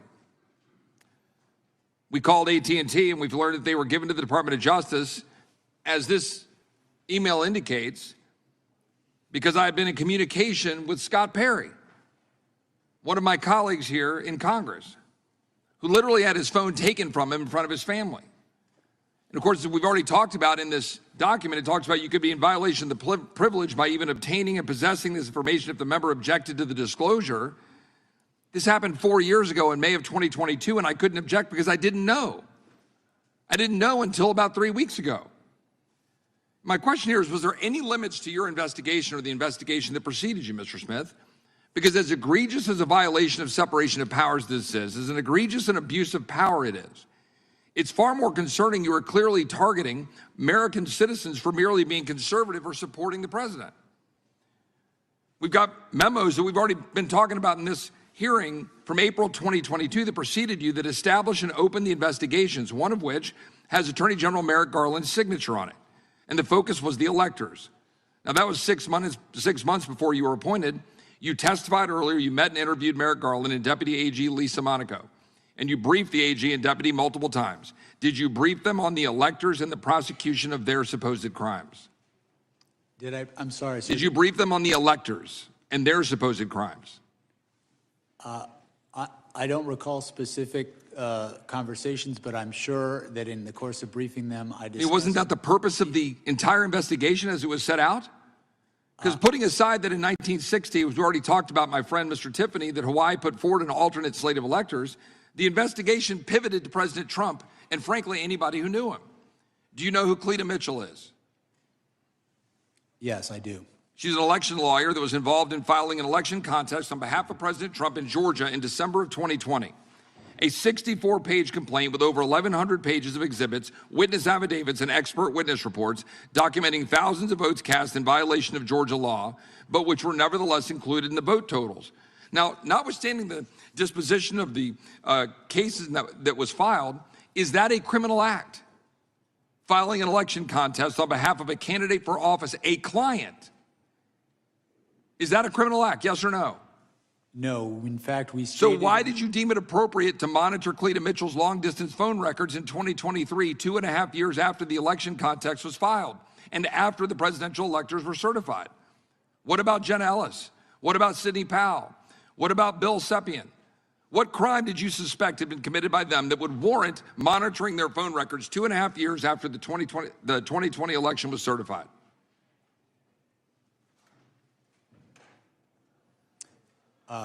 With respect to Sidney Powell, she is one of the co-conspirators alleged in the indictment.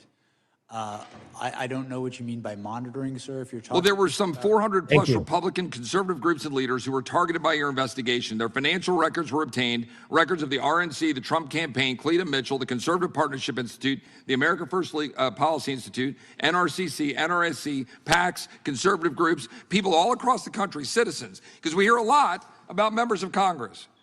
And we should, because of separation of powers and the egregious abuse of power. But what we're not talking about enough, in my opinion, are the American citizens that have been targeted. Because frankly, are there any limits to the power of a special prosecutor or special counsel?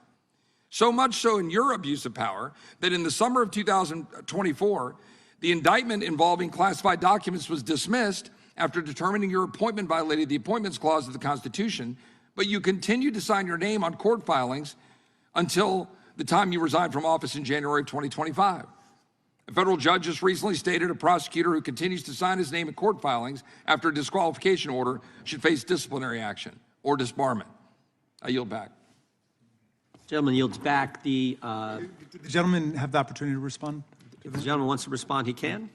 With respect to the last point, Judge Cannon's order specifically limited her finding to that proceeding. So there would be nothing improper about continuing to litigate the cases in Excuse me. the case in Washington, D.C., and with respect to Florida, there was nothing improper about taking an appeal of that very decision. The gentlelady from Vermont is recognized for 5 minutes. Thank you, Mr. Chair. Mr. Smith, I want to discuss Volume 2 of your report, which summarizes the findings of your investigation into President Trump's hoarding of classified documents at Mar-a-Lago and his efforts to obstruct the FBI's investigation. Mr. Smith, is it generally the practice for a special counsel's report to be made public to the American people? I want to say first, I'm limited what I can say about Volume 2 because of Judge Cannon's order. I can say generally that with respect to special convenient. counsels, there are regulations that direct a special counsel to draft a report. Whether that report becomes public is determined, the Attorney General has the authority to determine that. To the best of your knowledge, was Special Counsel Mueller's report made public in full? I know it was made public. I'm not sure if it was made public in full. What about Special Counsel Hur's report? My recollection is his report was made public in full. I believe that's correct. And Special Counsel Weiss's report? I do not know. Okay. Now, I understand that the district judge, Aileen Cannon, the Trump appointee who oversaw the case in Florida, issued a gag order that prevents you from discussing any parts of the classified documents investigation that is not already public. I understand that, including your findings that you laid out in Volume 2 of that report. Thank you so much, Jerry, Am I for the correct that $2 the super reason chat. your We report appreciate it. is not available Welcome. in full to the public is because of this gag order? I wrote a report. The Attorney General, it was submitted to him. I understand generally that there's been litigation about whether this report would be public or not. I have not been a party to that litigation. I just know that there is an order, and I know the Department of Justice, the current Department of Justice, has interpreted that order in a way that I cannot speak about anything that could possibly be in that report and its findings. And when Judge Cannon issued that gag order, she cited pending cases against Trump's co-defendants. Is that correct? I'm sorry? When Judge Cannon issued the gag order, she cited pending cases against Trump's co-defendants. Is that correct? We're going to jump forward a little bit on this. We had evidence from a variety of sources, evidence from people who were close to Donald Trump and who he relied on, people who wanted him to win the election, people who were employed by his campaign to help him win the election.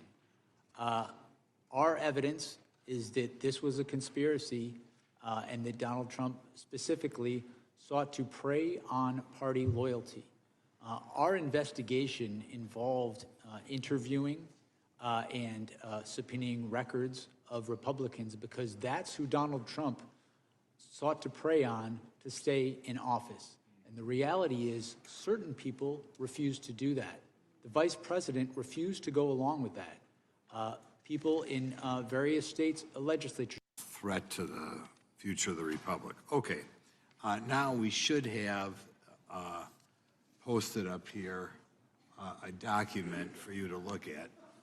Here we are. Documents. Okay. This is something we received with regard to Arctic frost. It's a list of about 70 names. I don't know whether or not you're familiar with the document. I don't believe I'm familiar with this document. Okay. The document contains just about every person who was higher up in the Donald Trump campaign. There's a little more emphasis on here on people involved in Wisconsin, but you're not familiar with the document. I'm sorry, sir, what was your question? Would you know what was in Wow. this document? These names, you familiar with them at all?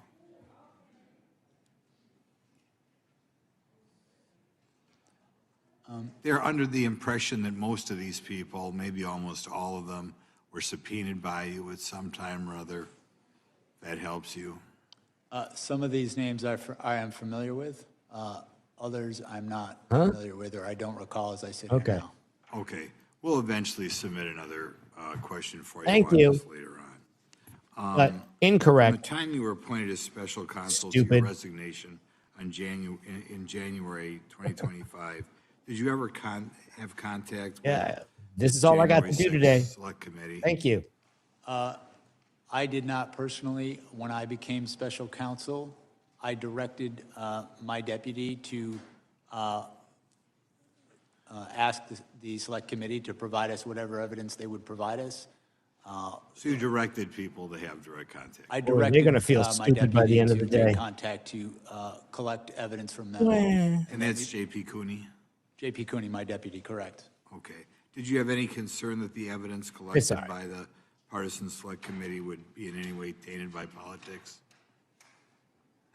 I apologize, sir, I just couldn't hear Okay. you because of the door. I'm sorry, we had people going through here. Did you have any concern that the evidence collected by the partisan select committee would be in any way tainted by politics? Right. I intended to conduct an independent investigation, and my goal was to collect the evidence, assess it, and consider it with all the other evidence we would collect, and make an independent determination in my investigation separate from that investigation. I'm going to go back and ask you something on that one before, because I think I know the answer. Like, why would I be There's a person involved? on that list, Why by the would name I of be? Vicki McKenna, Uh-uh. who we believe did have her records subpoenaed. Are you familiar with that name at all? Vicki McKenna. As I sit here right now, I am not familiar with that name. Okay, thank you. With regard to part of the documents that you received was with regard to Cassidy Hutchison, right? We requested that they give us everything they were willing to give us. As I sit here now, I don't recall if specifically her information was in there, but I'm not denying that it was. It may well have been. Okay, we'll go back. Your team issued subpoenas to various financial institutions, telecommunications providers, and conservative entities requesting communications between them and President Trump's campaign, right? We did issue subpoenas for various sorts of information, correct. Okay, and the bank records, you would say, or we could describe, were fairly broad, the request? We issued subpoenas for certain bank records as part of our investigation, yes. Okay. Shortly after you're appointed, you issued subpoenas to So state this is what we're going to do, guys. The Cyraxx video put us in the penalty box over here. So what I'm going to do is I'm going to restart the stream in a couple minutes. Thank you, everybody, for coming out. I am going to be restarting the stream in just a couple minutes. So I hope you will come back and join me because we are going to do a little relaunch here. And I'm so glad that you were here. I really do appreciate it. So we're going to get this going again in just a couple minutes. Give me a sec. I will be right back. Truth is a moving target. I'm going to see you on the next one in a couple minutes. Thank you.